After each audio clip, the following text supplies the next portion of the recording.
শুরুতে আপনাদের সবাইকে সালাম জানাচ্ছি। আল্লাহ রাব্বুল আলামিন আমাদের এই ক্লাসকে মঙ্গলজনক করুন এবং আমাদের সবাইকে জ্ঞানের পথে যাত্রা করার জন্য সুযোগ দান করুন।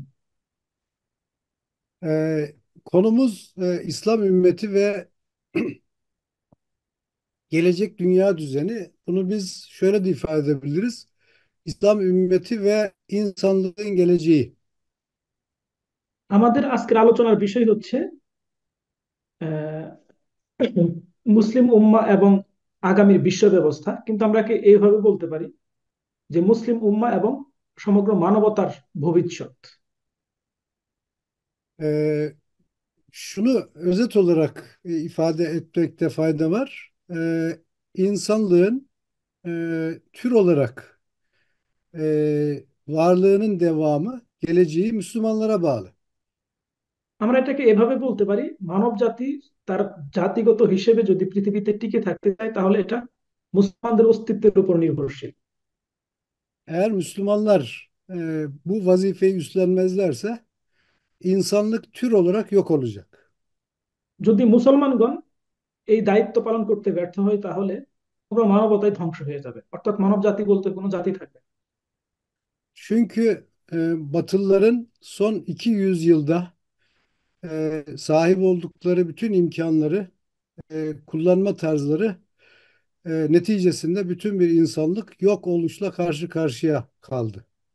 কারণ পাশ্চাত্য আজকে যে সকল শক্তির অর্জন করেছে বা শক্তির দাবিদার হয়েছে, তারা বিগত 200 বছর যাবত এই শক্তি সমূহকে এমন ভাবে ব্যবহার করছে যে আমরা এটা খুব ভালোভাবে দেখতে পাচ্ছি যে যদি তারা এভাবে চলতে থাকে তাহলে সমগ্র মানবতাই ধ্বংসের মুখে পড়ে যাবে।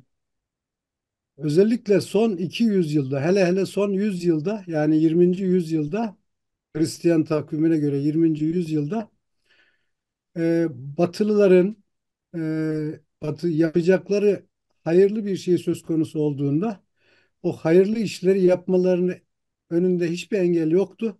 İstedikleri her şeyi istedikleri gibi yaptılar. আমরা যদি এই বিংশ শতাব্দীর দিকে তাকাই তাহলে দেখতে পাই যে তারা যে সকল শক্তির অধিকারী হয়েছে, যদি তারা চাইতো তাহলে এটাকে কল্যাণকর কাজে ব্যবহার করতে পারতো। এর জন্য তাদের সামনে কোনো প্রতিবন্ধকতা ছিল না, কিন্তু তারা এগুলোকে কল্যাণকর পথে ব্যবহার না করে তারা যেভাবে ইচ্ছে সেইভাবে ব্যবহার করেছে। Şu anda insanlığı Batılıların getirdiği nokta kendisini Gazze'de tecessüm ettirdi, görünür hale getirdi.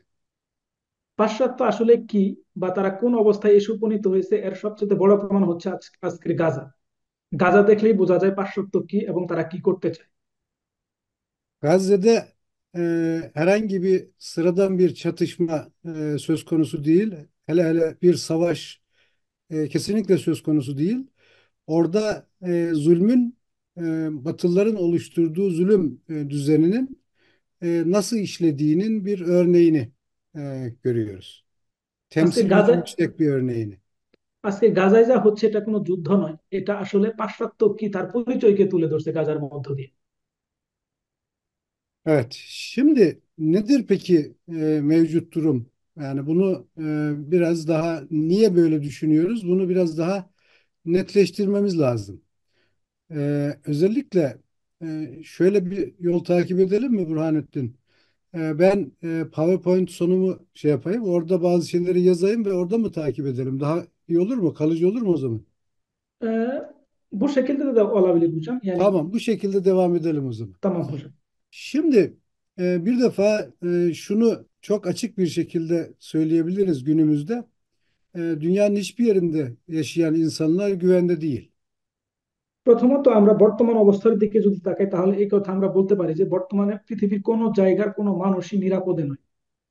Amerika'daki insanlar da güvende değil, İngiltere'deki insanlar da güvende değil, Rusya'daki insanlar da, Polonya'daki, Ukrayna'daki, Filistin'deki, e, efendim Afrika'daki, Bangladeş'teki, Çin'deki, o nereleri düşünürseniz düşünün, yer kürenin üzerinde şu anda insanlar güvende değil. বর্তমানে না আমেরিকার মানুষ, না ইংল্যান্ডের মানুষ, না ইউরোপের মানুষ, না পোল্যান্ডের মানুষ, না আফ্রিকার মানুষ, না ফিলিস্তিনের মানুষ না বাংলাদেশের মানুষ, পৃথিবীর যে কোনো প্রান্তেই হোক না কেন, কোনো প্রান্তের মানুষই আজ নিরাপদে নয়। Çünkü bir defa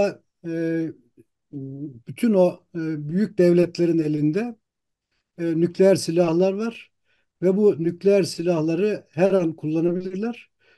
Nükleer silahları kullandıkları anda yer kürede yaşayan bütün insanlar ölür. কারণ হচ্ছে যে আজকের যে বড় বড় শক্তি সমূহ রয়েছে তাদের সবার হাতে আজকে শত শত নিউক্লিয়ার বোমা রয়েছে। এগুলো তারা যে কোনো সময় ব্যবহার করতে পারে, আর ব্যবহার করলে পৃথিবীর কোনো মানুষই বেঁচে থাকতে পারবে না, সকল মানুষ mৃত্যুবরণ করবে। Bunu Rusya'nın devlet başkanı Putin çok açık bir şekilde ifade etti. Şöyle dedi: Rusların huzur içerisinde yaşamadığı bir dünya var olmayı hak etmez. Var olma, yaşama hakkını kaybeder. যেমন রাশিয়ার প্রেসিডেন্ট পুতিন এটা সুস্পষ্ট ভাবে বলছে যে যেই পৃথিবীতে রাশিয়ানরা বসবাস করতে পারবে না, সেই পৃথিবীর টিকে থাকার কোনো অধিকার নেই। Bunun için nükleer silahları kullanma konusunda en ufak bir tereddüt etmeyeceğini söyledi ve bunu gerçekten de yapar. এই জন্য পারমাণবিক অস্ত্র ব্যবহার করার ক্ষেত্রে তারা বিন্দুমাত্র দ্বিধা করবে না, এবং যখন ইচ্ছা তখন তারা এটা খুব সহজেই ব্যবহার করতে পারবে। İngilizler daha farklı düşünmüyor. İngilizler ব্রি- de aynı şeyi yapar. ব্রিটিশরাও এর চাইতে ভিন্ন চিন্তা করে না, তারাও এটা যে যখন চায় তখন এই কাজ তারা করতে পারবে। Fransızlar da aynı şeyi yapar. ফ্রান্সিসরা একই কাজ করতে পারবে। Amerikalılar zaten yerkürede bulunan devletler arasında nükleer bombayı kullanmış yegane devlet biliyorsunuz. Hiroşima ve Nagasaki'de yüz binlerce insanı atom bombalarıyla hem katlettiler hem de büyük bir kısmını bir anlamda çok ağır şekilde yaralayarak yaşayamaz hale getirdiler. Atom bombasını kullanarak Amerikalılar. আপনারা আমেরিকার বিষয়ে জানেন যে এরা এই কাজ আগে করেছে। হিরোশিমা এবং নাগাসাকিতে লক্ষ লক্ষ মানুষকে হত্যা করেছে, লক্ষ লক্ষ মানুষকে তারা এমন ভাবে আহত করেছে, পঙ্গু করেছে, যাদের পক্ষে আর পৃথিবীতে কোনো কিছু করার সক্ষমতা হয়নি। তো এই জন্য আমেরিকার উদাহরণ আমাদের সামনে রয়েছে। Atom bombasını bir defa kullanmış olan, hatta iki defa kullanmış olan bir güç onu yeniden her an kullanabilir. যেই শক্তি একবার বা দুইবার পারমাণবিক বোমা ব্যবহার করতে পেরেছে, সেই শক্তি তৃতীয়বারের মতো খুব সহজেই ব্যবহার করতে পারে। Yani şunu söyleyebiliriz: bütün bir insanlık e, Batılıların oluşturduğu teknik, teknolojik gelişmeler karşısında varoluş güvenliğini kaybetmiştir. এটা আমরা খুব সহজেই বলতে পারি যে বর্তমানে যে প্রযুক্তিগত উন্নতি বা প্রযুক্তিগত উন্নয়ন, এর সামনে সমগ্র মানবতার তার অস্তিত্বের আজকে হুমকির মুখে, যে কোনো সময় সমগ্র মানবতাকে তারা হত্যা করার জন্য প্রস্তুত। Mesele sadece silahlarla, nükleer silahlarla alakalı değil. Onun ötesi de var. আর এটা শুধুমাত্র পারমাণবিক বোমা বা অস্ত্রের সাথেই সম্পৃক্ত না, এর চেয়ে তো আরো অনেক ষড়যন্ত্র তাদের rয়েছে।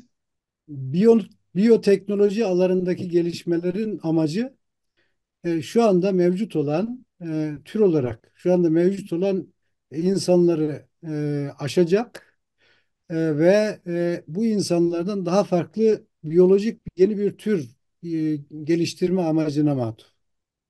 একইভাবে যদি আমরা তাদের বায়োটেকনোলজিক্যাল যে উন্নতি বা ডেভেলপমেন্টের দিকে তাকাই, তাহলে আমরা দেখতে পাই যে তারা সেই ক্ষেত্রেও বর্তমান যে মানব সভ্যতা সেটাকে উৎখাত করে এর জায়গায় বায়োটেকনোলজিক্যাল প্রযুক্তির মাধ্যমে নতুন একটা আহ, জাতি বা নতুন একটা কিছুকে তারা সৃষ্টি করার মতো একটা অবস্থানে পৌঁছাতে চাচ্ছে। Yapabilecek olsalar e, öyle bir insan türü geliştirecekler ki geliştirdikleri yeni insan na göre mevcut insan şu andaki mevcut insana göre maymunların konumuna düşecek. আর যদি তারা এটা করতে সক্ষম হয়, তাহলে বর্তমানের যে মানুষ, এই মানুষের অবস্থা আজকের বানরের যে অবস্থা, সেরকম একটা অবস্থায় তারা নিয়ে যাওয়ার চেষ্টা করবে। Yani biyolojiyle alakalı bilimsel alandaki yapılan çalışmalardaki amaç şu andaki tür olarak insanı aşmak veya yok etmek. Biotechnological যে ডেভেলপমেন্ট, সেই ডেভেলপমেন্টের দিকে যদি আমরা তাকাই, তাহলে এটা দেখতে পাই যে তাদের এই ক্ষেত্রে অন্যতম লক্ষ্য হচ্ছে বর্তমানের যে মানব জাতি আছে এই মানব জাতিকে বাদ দিয়ে বা এই মানব জাতিকে রিপ্লেস করে সেখানে অন্য একটা প্রজাতি বা অন্য একটা জাতি সৃষ্টি করে। Benzer bir durum her halükarda yapay zeka için de geçerli. একই অবস্থা আজকে এআই এর ক্ষেত্রে প্রযোজ্য। Artificial Intelligence değil mi? Yapay Evet zeka. hocam.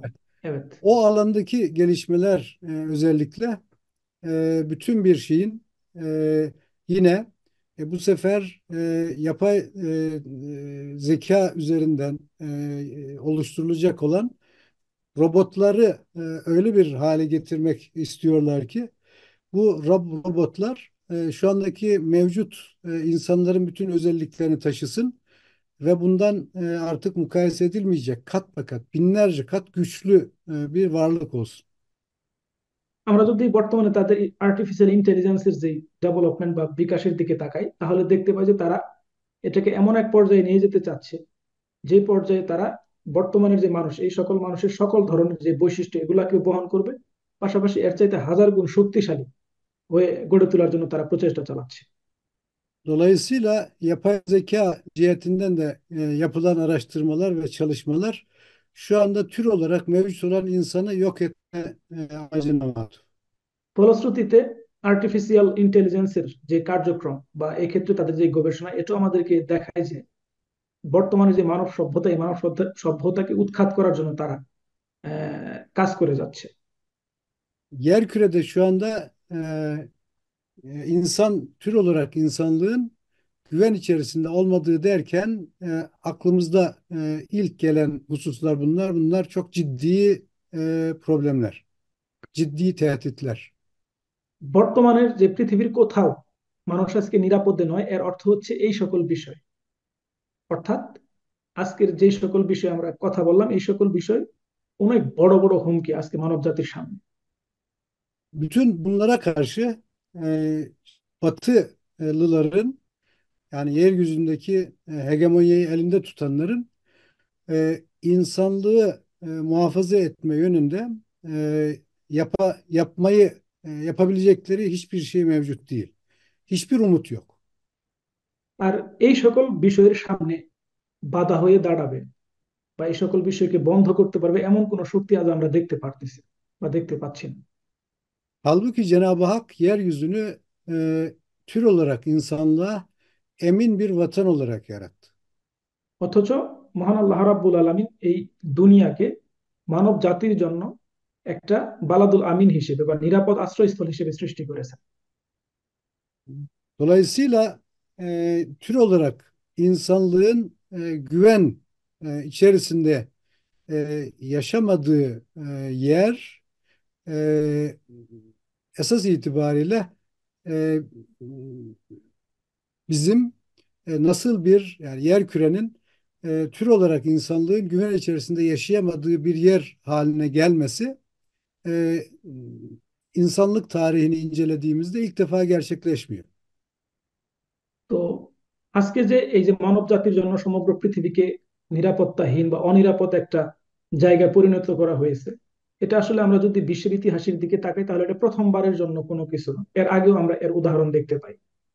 Dünya tarihinde ta Hazreti Adem Aleyhisselam'dan itibaren e, baktığımızda e, insanlık zaman zaman yani bugün olduğu gibi azgınlaşmış, sınırlarını aşmış.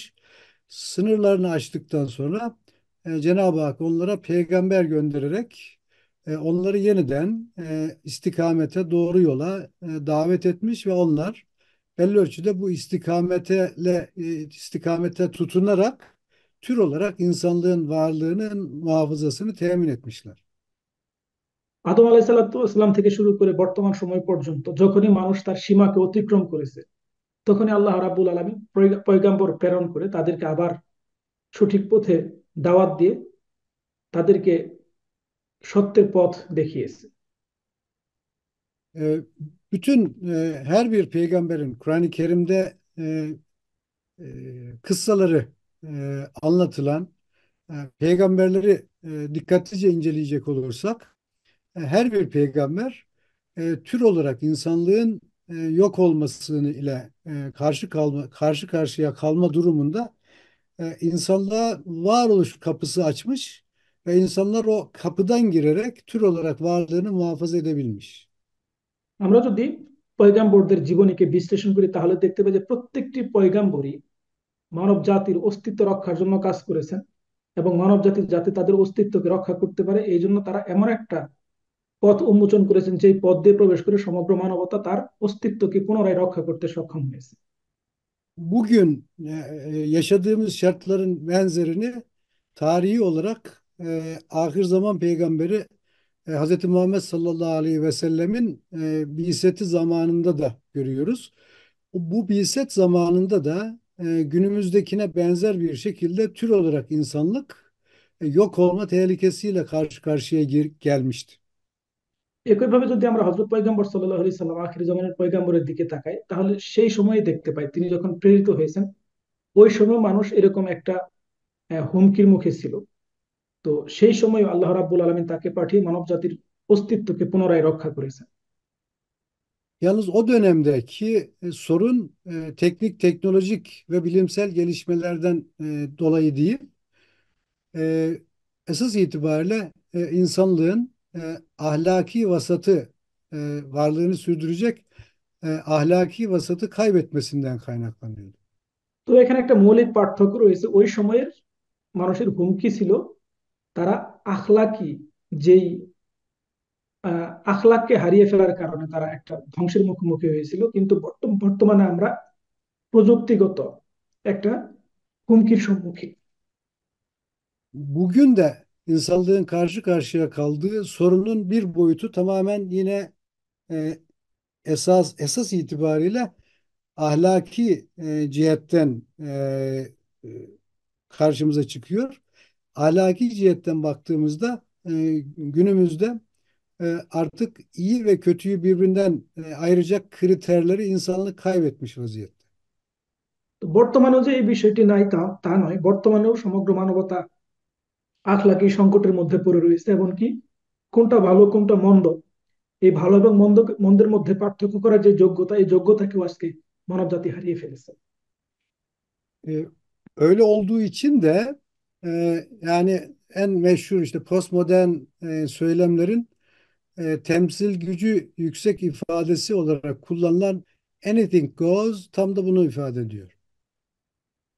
তো আমরা যদি বর্তমানে পোস্ট মডার্ন এই টাইমের দিকে তাকাই তাহলে এটা যেটা ব্যাপকভাবে ব্যবহৃত করা হয়, অর্থাৎ সবকিছুই ঘটতে পারে বা সবকিছুই হতে পারে।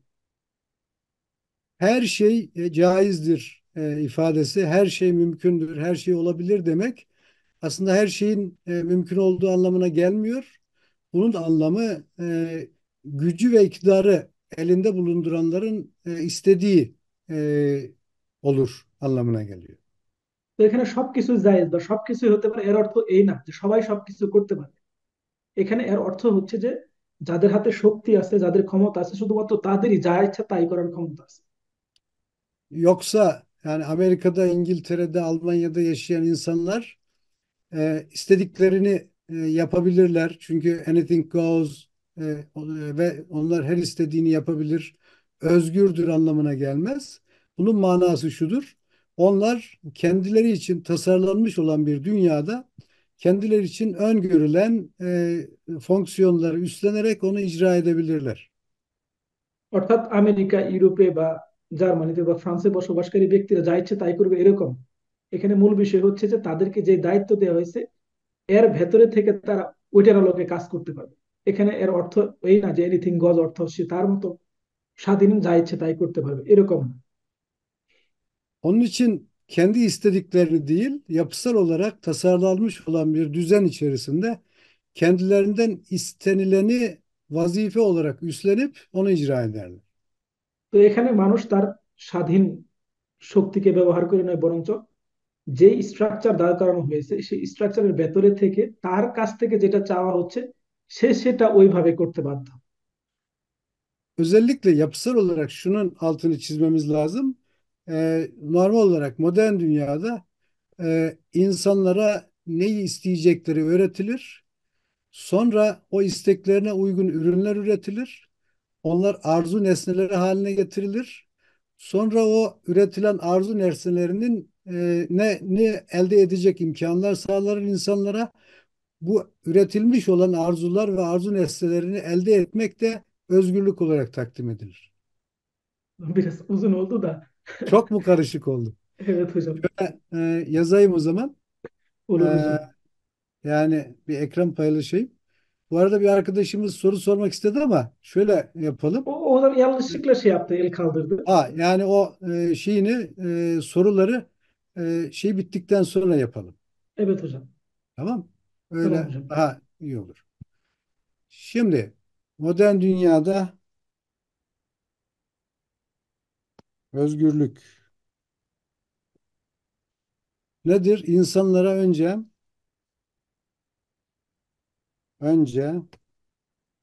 neyi isteyecekleri, isteyebilecekleri öğretilir. Sonra istenilebilecek, istenilebilecek olan şeyler üretilir.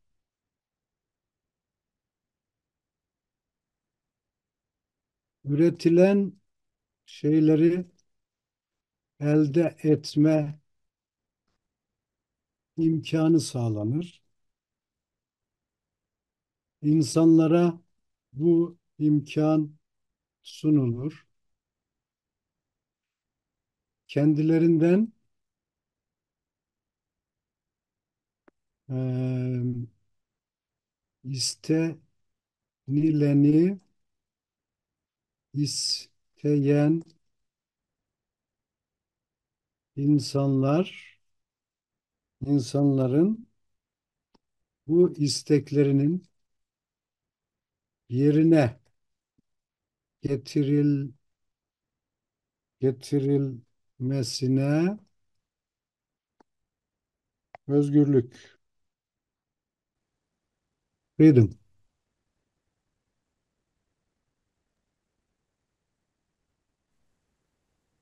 তো বর্তমান সময়ে আসলে মডার্ন দুনিয়াতে আমরা স্বাধীনতা বলতে যেটাকে আমাদের সামনে তুলে ধরা হয়েছে, এটা আসলে কি? সেটা হচ্ছে যে প্রথমে মানুষ কি চাওয়া দরকার এটাও তারা শিক্ষা দিবে। অর্থাৎ মানুষ তার ইচ্ছা মতো চাইতে পারবে না, তারা যেটাকে চাওয়ার জন্য শিক্ষা দিবে মানুষ সেটাই চায়। 2 নম্বর হচ্ছে যে এই যে তারা চাওয়াচ্ছে মানুষকে, এই চাওয়ার প্রেক্ষিতে মানুষের চাওয়ার আলোকে তারা বিভিন্ন কিছু উৎপাদন করবে, এটা জাগতিক বস্তুগত বা আধ্যাত্মিক যেটাই হোক না কেন। এরপরে হচ্ছে তারা যে উৎপাদন করলো তাদের এই উৎপাদিত পণ্য যাতে তারা আহ, অর্জন করতে পারে বা ভোগ করতে পারে, এই জন্য তাদের সামনে বিভিন্ন ধরনের সুযোগ সৃষ্টি করে দেওয়া হয়। এরপর হচ্ছে মানুষ সে সামনে বিভিন্ন পন্থায় এই সকল সুযোগকে তাদের সামনে দেওয়া হয়।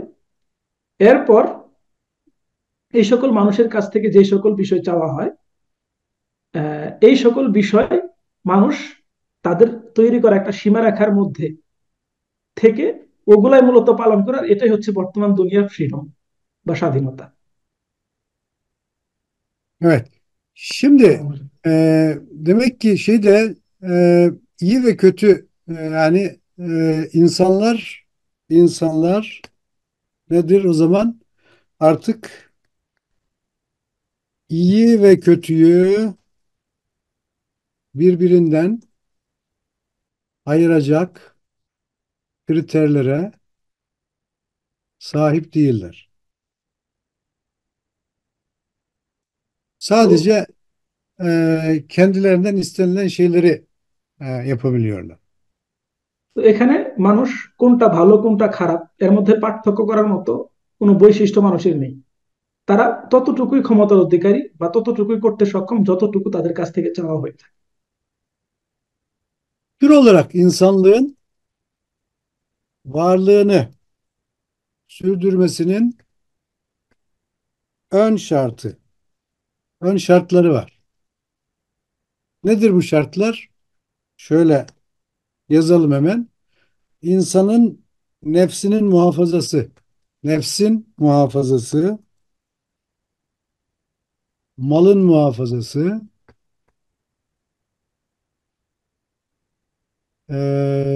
neslin muhafazası, e, aklın muhafazası ve dinin, yani din ve vicdan özgürlüğünün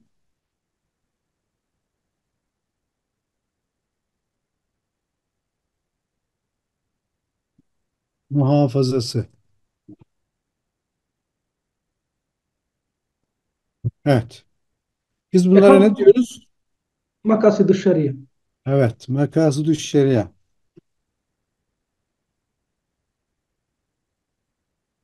এখন কথা হচ্ছে যে মানুষ যদি জাতি হিসেবে বা মানব জাতি হিসেবে পৃথিবীতে টিকে থাকতে চায় তাহলে এর জন্য কিছু পূর্ব শর্ত আছে। এই পূর্ব শর্ত কি? তার নিজের জীবন রক্ষা, তার ধন সম্পদ রক্ষা, তার বংশ রক্ষা, তার আকল রক্ষা এবং তার দিন রক্ষার যে স্বাধীনতা, এই সকল স্বাধীনতা মানুষকে কোনো প্রকার শর্তহীন ভাবে দিতে হবে, এমনকি এগুলা দিয়েছে। তো আমাদের ভাষায় এগুলোকে আমরা মাকাসিদুশ শরিয়া বলে থাকি। Günümüzde insanlığın can güvenliği yoktur.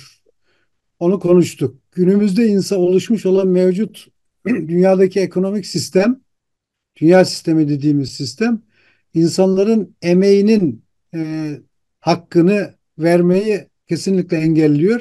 Yani şunu çok rahat söyleyebiliriz. Bangladeş'te de bir insan çalışıyor. Günde 8 saat. Türkiye'de de çalışıyor, Amerika'da da çalışıyor, Fransa'da da çalışıyor, Almanya'da da çalışıyor, Çin'de de çalışıyor. Aynı işi yapsa bile bu insanlar aynı işi yapıyor olmasına rağmen Amerika'da farklı ücret alıyor, Çin'de farklı ücret alıyor, Bangladeş'te farklı ücret alıyor, Türkiye'de, Almanya'da, Fransa'da hepsinde farklı farklı ücret alıyor. O zaman nedir? İnsanın malının, mal dediğimiz şey esas itibariyle insanın emeğinin birikmiş halidir mal, özü itibariyle. Dolayısıyla insanın malı, emeğinin hakkı verilmediği zaman onun emeği çalınmış oluyor ve bu emek hırsızlığı üzerinden işleyen bir dünya sistemiyle karşı karşıyayız. তো এখন আমরা আহ, মানুষ হিসেবে টিকে থাকার জন্য যে সকল কন্ডিশন, এখন আমরা যদি একটা একটা করে দেখি এগুলা কি মানব জাতির জন্য দেওয়া হয়েছে কিনা। যেমন একটু আগে আমরা বলছি মানুষকে তার সত্তা হিসেবে যে টিকে থাকার অধিকার, এটা আমরা দেখতে পাচ্ছি যে কি আস্তে আস্তে আহ, তুলে দেওয়া হচ্ছে। এরপরে সম্পদ রক্ষার যে অধিকার, যেমন আমেরিকা বলেন, বাংলাদেশ বলেন, তুর্কি বলেন, চীন বলেন, বা বিভিন্ন দেশে মানুষ সবাই 8 ঘন্টা করে কাজ করে, কিন্তু দেখবেন এক এক দেশে এক এক ধরনের শ্রম, এক এক ধরনের পারিশ্রমিক দেওয়া হচ্ছে। এরপর হচ্ছে এই ধন সম্পদ বলতে আমরা এক অর্থে মানুষের যে সঞ্চিত অর্থ সেটাকেও বুঝিয়ে থাকি। কিন্তু আমরা দেখতে পাচ্ছি যে এক ধরনের সিস্টেমের মাধ্যমে যার শক্তি আছে সে এটাকে বেশি করে বক্ষণ করছে, আর যার শক্তি নাই তাকে তার প্রাপ্যটুকুও দেওয়া হচ্ছে না। তো এইভাবে আমরা দেখতে পাচ্ছি যে মানুষের যে শ্রম, এটাকেও আজকে ছিনিয়ে নেওয়া হচ্ছে, এবং কি মানুষের যে সম্পদ রক্ষার অধিকার, আজকে মানুষের সম্পদ রক্ষার অধিকার নেই। Neslin muhafazası söz konusu olduğunda bizim bildiğimiz anlamda insan ancak aile içerisinde, hatta aileyi geçtik. Yani bir büyük bir köy içerisinde insan olarak yetişebilir. Halbuki özellikle Batı dünyasını yakından incelediğimizde özellikle bu şeylerin hem eşcinsellikle alakalı alanın gittikçe artması, ama bunun yanında ailenin yok edilmesi ve bunun ötesinde de şahısların ailenin ferdi olarak veya bir köyün, mahallenin parçası olarak değil, tamamen birbirlerinden kopuk ve sadece tek başına yaşayan insanlar olarak kodlanmış olması bizim bildiğimiz manada insan türünün, yani neslin muhafazasını tehdit ediyor. তো একইভাবে যদি আমরা আমাদের বংশ রক্ষার অধিকারের কথা বলি, তাহলে আমরা এই নাসলিনের যে রক্ষা বা বংশের রক্ষার যে বিষয়টি, সেটা হচ্ছে যে মানুষ, একটা মানুষ তৈরি হওয়ার জন্য একটা গ্রামের প্রয়োজন। কিন্তু আমরা দেখতে পাচ্ছি যে আজকে পরিবারকে হুমকির মুখে ফেলে দেওয়া হয়েছে। এরপর হচ্ছে বিভিন্ন ধরনের, যেমন এলজিবিটি সহ বিভিন্ন ধরনের আইডিওলজিক্যাল বিষয়কে সামনে নিয়ে এসে মানুষকে আজকে আহ, শুধুমাত্র তার ব্যক্তিগত জীবনের মধ্যে সীমাবদ্ধ করে রাখা হচ্ছে। এইভাবে মানুষ তার যে স্বাভাবিক বিকাশ, অর্থাৎ আমাদের পরিভাষায় যে বংশের রক্ষা, এটা থেকে মাহরুম হয়ে মানুষকে শুধুমাত্র ব্যক্তিগত কিছু বিষয়ের mধ্যে sınavবদ্ধ রেখে তাদেরকে ধ্বংসের মুখে fele দেওয়া hয়েছে। Bu bireylerin en önemli özelliği herhangi bir şekilde kendi kendilerini savunacak bir durumda olmamaları ve kendilerini tamamen içine doğdukları sisteme bağımlı olarak yaşamak zorunda kalmaları. তো এখানে মানুষকে এই ব্যক্তিগত বিষয়ের দিকে ঠেলে দেওয়ার অন্যতম কারণ কি? এর পেছনে অন্যতম কারণ হচ্ছে মানুষ যখন একা হয়ে যায় তখন সে কোনো ক্রমে সে নিজেকে ডিফেন্স করার মতো কোনো শক্তি তার থাকে না। ফলশ্রুতিতে সিস্টেম তাকে যেই কাজ করতে বাধ্য করে সে সেই কাজ করতে বাধ্য হয়। এমনকি সে এক অর্থে সিস্টেমকে, বা যেহেতু সে নিজে নিজেই নিজেকে রক্ষা করতে সক্ষম নয়, এই জন্য সে সিস্টেমের নিকটে আত্মসমর্পণ করে। এই জন্য আজকে বর্তমানে মানুষকে ইন্ডিভিজুয়ালিজমের দিকে ঠেলে দেওয়া হয়েছে। İnsan maddi ve manevi tarafıyla ancak köy ve mahalle ortamında hakiki anlamda insan olarak yetişebilir. মানুষ আধ্যাত্মিক এবং জাগতিক ভাবে কেবলমাত্র একটা পরিবার, একটা মহল এবং একটা গ্রামের মধ্যে মানুষ হিসেবে বেঁচে উঠতে পারে। এছাড়া অন্য কোনো পন্থায় মানুষ মানুষ হিসেবে বেড়ে উঠতে পারে না। Evet. Bunu tabii daha geniş konuşabiliriz ama bu kadarla iktifa edelim. Şimdi aklın muhafazası söz konusu olduğunda özellikle işte aydınlanma döneminde 18. yüzyılda Batılılar biz şeyle aklımızı kullanarak aklımızla biz kendimize yeterliyiz ve biz aklımızı kullanarak bu dünyayı cennete dönüştürebiliriz diye iddia ediyorlar. তো আমরা ওই ব্যক্তিগত বা ইন্ডিভিজুয়ালিজম নিয়ে আরো কথা বলতে পারি, কিন্তু আমরা এখন আকলের দিকে যদি আসি, যেমন ঊনবিংশ শতাব্দীর শুরুর দিকে তারা এই কথা দাবি করতো যে আমরা আকলের মাধ্যমে সবকিছু করতে পারি, আকলই আমাদের জন্য যথেষ্ট, এবং আকলকে ব্যবহার করে আমরা এই পৃথিবীকে একটা জান্নাতে রূপান্তরিত করতে পারি। এই দাবি তারা করে আসছে। Halbuki geldiğimiz bugün bulunduğumuz şartlarda hem sosyal medya hem gazeteler hem televizyonlarda ve çok farklı farklı alanlarda oluşturulmuş olan propaganda ve reklam mekanizmaları insanların kendi akıllarını özgün bir şekilde kullanmasını engelliyor. অথচ বর্তমানে যদি আমরা দেখি, social media বলেন, পত্র পত্রিকা বলেন, টেলিভিশন বলেন, আজকে এই সকল বিষয়, এমনকি তাদের তৈরি করা শিক্ষা ব্যবস্থা মানুষের আকল যাতে স্বাধীনভাবে ব্যবহার করতে না পারে এই জন্য সকল ধরনের প্রতিবন্ধকতা তৈরি করে রেখেছে। İnsanlar kendi akıllarını kullanarak özlerine uygun bir şekilde özlerini gürleştirecek şekilde karar verme imkanını tamamen kaybetmiş durumdalar. মানুষ আজকে তার আকলকে ব্যবহার করে, তার স্বাধীন সত্তাকে ব্যবহার করে যে সিদ্ধান্ত নেবে, আজকে মানুষ এই স্বাধীনতাকে হারিয়ে ফেলেছে। Onun yerine tamamen konformist bir şekilde kendileri için uygun görülmüş olan şartlara uyarlanmayı ki buna sosyalizasyon diyorlar. Uyarlanarak sosyalizasyon sürecinden geçerek sadece kendilerinden beklenen fonksiyonları üstlenip icra edecek konuma geliyor. উম, মানুষ আর এই সত্তাকে হারিয়ে ফেলে বর্তমানে এমন একটা অবস্থায় এসেছে যে সিস্টেম তার কাছ থেকে যা চায় শুধুমাত্র সেটা পালনকারী একটা জীব হিসেবে তার অস্তিত্বকে টিকিয়ে রেখেছে, যেটাকে তাদের ভাষায় সোশিয়ালাইজেশন বলা হয়ে থাকে। İnsan hayatında ya sistemlerin veya ulaşabildiği, yapabildiği kadar kendi heva ve hevesinin kölesi olabiliyor. তো বর্তমানে যদি আমরা দেখি তাহলে দেখতে পাই যে মানুষের অবস্থা আজকে এই অবস্থায় এসে দাঁড়িয়েছে। হয়তো সে সিস্টেমের গোলাম, আর না হয় সে নিজের যে হাওয়া বা তার যে নিজের ইচ্ছা বা কামনা বাসনা, এর গোলামে পরিণত হয়েছে। এর বাহিরে আর আমরা অন্য কিছু দেখতে পাই না। Sistemlerin içerisinde kademeleri aşmaya kariyer yapmak deniyor. আর একটা নতুন শব্দ তৈরি করা হয়েছে, সেটার নাম হচ্ছে কেরিয়ার। আর কেরিয়ার হচ্ছে সিস্টেমের মধ্যকার যে বিভিন্ন ধরনের স্তর আছে, এই স্তরকে পার করার নাম দিছে সে career. kendisine sunulmuş arzu nesneni alıp onu kullanabilme ve heva ve hevesinin peşinden gitmeye de özgürlük diyordu. আর তার সামনে যে সকল বিষয়কে সুযোগ হিসেবে দেওয়া হয়েছে, আর কামনা বাসনাকে তৃপ্ত করবে এই ধরনের বিষয়কে সে আহ, পালন করা বা এই সকল বিষয়কে ভোগ করাটাকে সে ফ্রিডম হিসেবে আখ্যায়িত করেছে। এটাই হচ্ছে বর্তমানে কেরিয়ার এবং ফ্রিডমের সত্যিকারের সংজ্ঞা। Şimdi bunu dikkate aldığımız vakit yani şunu da görüyoruz. Günümüzde bir taraftan bakıldığında insanlara siz hürsünüz, özgürsünüz, istediğini yaparsınız deniliyor. Ama hiçbir insan neyi isteyeceğini seçemediği için sadece kendisinden istenilenleri yapmak zorunda kalıyor. আজকে তাদেরকে বলা হচ্ছে তুমি যা ইচ্ছা তাই করতে পারবে, তুমি স্বাধীন, তুমি সবকিছু তোমার আছে। কিন্তু মানুষ কি চায় এটাও না জানার কারণে আজকে সে এমন একটা অবস্থায় উপনীত হয়েছে যে তার কাছ থেকে যা চাওয়া হচ্ছে শুধুমাত্র সে সেটাই করতে সক্ষম, এর বাইরে আর সে কোনো কিছু করতে পারে না বা করতে অপারগ। Şimdi bu aynı zamanda bizi son noktaya getiriyor. Şu anda yerkürede insanlığın din ve vicdan özgürlüğü mevcut değil. তো এটা আমাদেরকে সর্বশেষ অবস্থায় নিয়ে আসে, সেটা হচ্ছে যে আজকে পৃথিবীতে মানুষের বিবেকের স্বাধীনতা নেই এবং ধর্মীয় কোনো স্বাধীনতা নেই।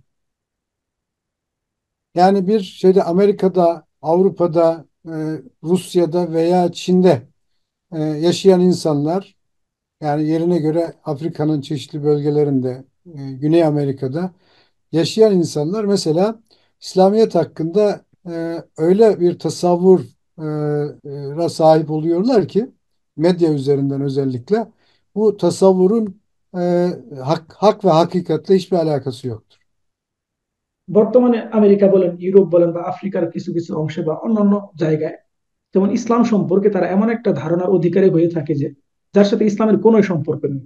আর এটা তারা মিডিয়ার মাধ্যমে এটা লাভ করে থাকে বা মিডিয়ার মাধ্যমে তাদেরকে এই ধরনের একটা ধারণার শিক্ষা দেওয়া হয়ে থাকে। Daha önemlisi Müslümanlar bile kendileri hakkında hak ve hakikate muvafık malumata, bilgiye sahip değiller. শুধু তাই নয়, এর চেয়ে তো আরো গুরুত্বপূর্ণ হচ্ছে যে মুসলমানরা নিজেরাও তাদের নিজেদেরকে চিনে না, তাদের সম্পর্কে বা তাদের সম্পর্কে তারা নিজেরাও আজকে ওয়াকিফাল নয়। Müslümanlar kendi sahip olduklarının kıymetini takdirden uzak kalmışlar. মুসলমানরা আজকে তার নিজের সম্পর্কে এবং তার নিজের যে গুরুত্ব এবং তার নিজের যে মর্যাদা, এই মর্যাদা সম্পর্কেও সে আজকে ওয়াকিফাল নয়। Müslümanlara sürekli hakir gören, Müslümanları sürekli hakir gören, değersiz gören bir söylem çok yaygın olduğu için Müslümanlar da bundan etkileniyorlar ve kendileriyle alakalı Batılıların oluşturduğu tasavvurlar üzerinden kendilerini tanımlamaya çalışıyorlar. মুসলমানদেরকে সবসময় নিচু খাটো করে দেখার কারণে মুসলমানরাও এটাকে বিশ্বাস করে, তারাও তাদের এই সকল কথাকে বিশ্বাস করে নিজেদেরকে খাটো এবং ছোট মনে করা শুরু করে এবং সেটার আলোয় তারা নিজেদেরকে ওইভাবেই মনে করে থাকে। Peki bütün bunları dikkate aldığımızda bütün bunları niçin anlatıyoruz? Tam da Müslümanların ve Müslümanlığın neden önemli olduğu ve bugün insanlığın karşı karşıya kaldığı sorunlar söz konusu olduğunda bu sorunları neden sadece Müslümanların çözebileceğini bizim görüp onun farkına varmamız lazım. এই সকল বিষয় নিয়ে আমরা কেন আলোচনা করতেছি, কারণ হচ্ছে এই সকল বিষয়ে মুসলমানরা ছাড়া আর অন্য কারোর পক্ষে না উপলব্ধি করা সম্ভব, না এই সকল বিষয়ের সমাধান করা সম্ভব। এগুলো কেবলমাত্র মুসলমানদের দ্বারা সম্ভব। Demek ki insanlığın karşı karşıya kaldığı yani kabaca varoluş sorununu sorununu geçmişte olduğu gibi bugün de nebevi hikmet ile irtibat ile gerçekleşecek. Eee, ile sahih irtibat diyelim. İrtibat eee, çözecektir. আজকে বর্তমান মানব সভ্যতা যে অস্তিত্বগত সংকটের সম্মুখীন, এই অস্তিত্বগত সংকট থেকে অতীতে যেমনটা হয়েছে বর্তমানেও নববী হিকমতের সাথে একটা সঠিক বা সহি সম্পর্কই পারে সমগ্র মানবতাকে আজকের এই অস্তিত্বগত সংকট থেকে মুক্ত করতে। Bunun kriterlerini çok kolay artık söyleyebiliriz. Bütün insanlığa o zaman yeniden neyi temin edeceğiz biz? Can güvenliğini temin etmek vazifemiz bizim. Mal güvenliğini temin etmek bizim vazifemiz. Neslin muhafazasını temin etmek bizim vazifemiz. Aklın muhafazasını ve din ve vicdan özgürlüğünü yeniden tesis etmek Müslümanların vazifesi. তো যদি দায়িত্ব এটাই হয় বা মানব জাতির যে মুক্তি এটা যদি আমাদের সাথে সম্পৃক্ত, তাহলে আমাদেরকে কি করতে হবে? সেটা হচ্ছে মানুষকে তার বেঁচে থাকার অধিকার দিতে হবে, তার সম্পদ রক্ষার অধিকার দিতে হবে, তার বংশ রক্ষার অধিকার দিতে হবে, তার আকলকে রক্ষার অধিকার দিতে হবে, তার দিন এবং ধর্মকে রক্ষার অধিকার দিতে হবে। আর এটা কেবলমাত্র কে দিতে পারে? এটা কেবলমাত্র মুসলমানরাই দিতে পারে।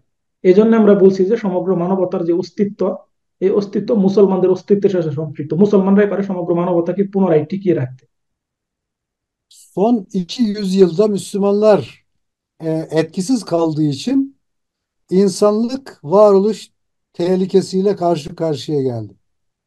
200 বছর ধরে মুসলমানগণ প্রভাবহীন হওয়ার কারণে, শক্তিহীন হওয়ার কারণে শুধুমাত্র 200 বছরের মধ্যে সমগ্র মানবতা আজ ধ্বংসের কিনারে দাঁড়িয়ে।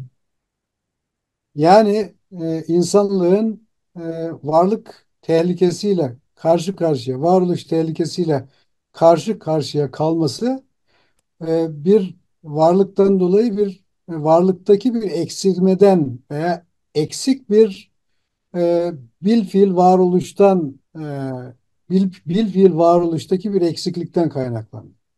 তো বর্তমানে মানব সভ্যতা যে একটা ধ্বংসের মুখোমুখি বা অস্তিত্বগত সংকটের মুখোমুখি, অন্যতম কারণ হচ্ছে তার অস্তিত্বের এক জায়গায় ঘাটতি। আর সেই ঘাটতিটা কি? সেই ঘাটতি হচ্ছে মুসলমানদের শক্তিহীনতা, প্রভাব প্রতিপত্তিহীনতা, মুসলমানদের অধঃপতন। Peki temel sorumuz şu. Nasıl?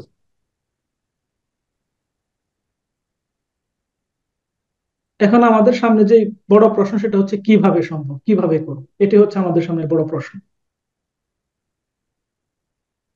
Şimdi bu nasıl sorusu tabii nasıl sorusunu cevaplamak için önce ilk yapılması gereken şey nedir? Durum tespiti. İlk olarak durum tespiti.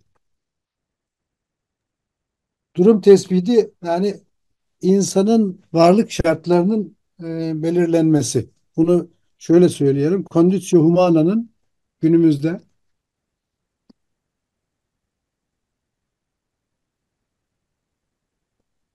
humana'nın insanın varlık şartlarının tayini. তো এখানে প্রথম যে বিষয়টা সেটা হচ্ছে বর্তমান মানুষ যে অবস্থায় আছে এটার একটা পর্যালোচনা। আর এটা কি? সেটা হচ্ছে কন্ডিশন হিউম্যান, অর্থাৎ মানব জাতির যে অবস্থা, সেই অবস্থার একটা স্থানকে আগে আমাদেরকে বিবেচনা করতে হবে। সে কোন অবস্থায় আছে এটা আগে আমাদেরকে বুঝতে হবে। Bu bizi her halükarda olanın yani mevcudun nasıl olup da bu hale geldiğini e, anlamaya mevcudun nasıl olup da bu hale geldiğini araştırmaya sevk ediyor.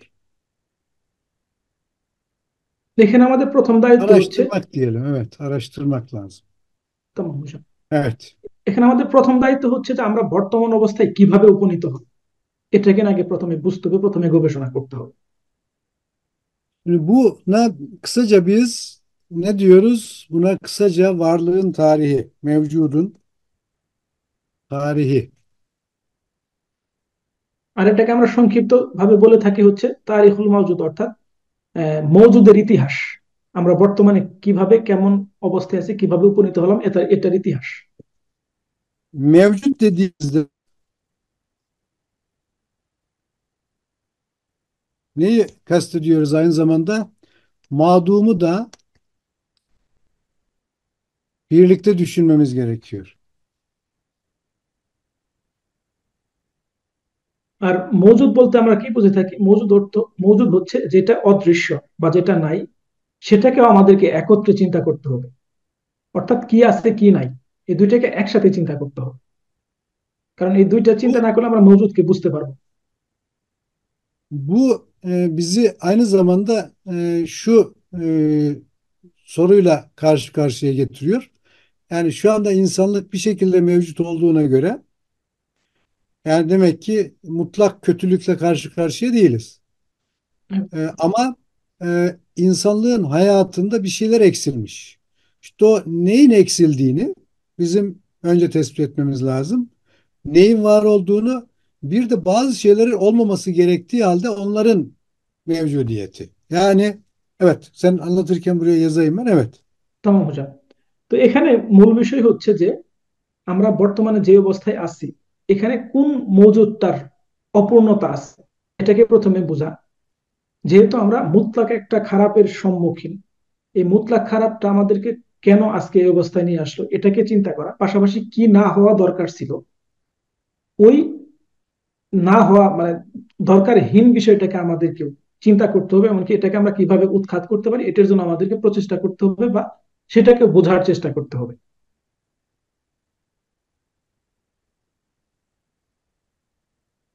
Yazdığımı anlattın değil mi? Yok hocam, yazdığınızı anlatmadım. Hah, evet. İnsanlığın hayatında ne var ne yok. Yani ne eksik. Evet. Evet, মানুষের জীবনে কি আছে কি নাই, এটাকে আগে ভালো করে বোঝা, Tamam. কোনটা বেশি Peki, কোনটা কম। peki bu ne var ne yok sorusunu biz nasıl cevaplayacağız? Nasıl soracağız ve nasıl cevaplayacağız? Ne var ne yok sorusu nasıl anlamlı olarak sorul mümkündür? Soru bu. কি আছে কি নাই, এই প্রশ্নকে আমরা কিভাবে অর্থবহ একটা প্রশ্ন হিসেবে করব। Ne var অর্থাৎ ne yok sorusu kemali, bütünü dikkate almadan cevaplanabilecek bir soru değildir. কি আছে কি নাই, এই প্রশ্নটা করার জন্য আমাদেরকে বা এই প্রশ্নের জবাব খুঁজে পাওয়ার জন্য আমাদেরকে সামগ্রিকভাবে চিন্তা করতে হবে। অন্যথায় আমরা এটাকে, এই প্রশ্নের জবাব দিতে পারবো না।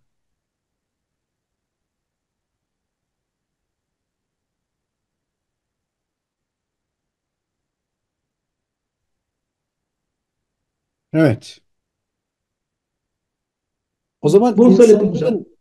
hayatında neyin eksik olduğunu, neyin fazla, neyin lüzumsuz olduğunu kavramak istiyorsak o zaman insanı kamili tanımamız gerekir.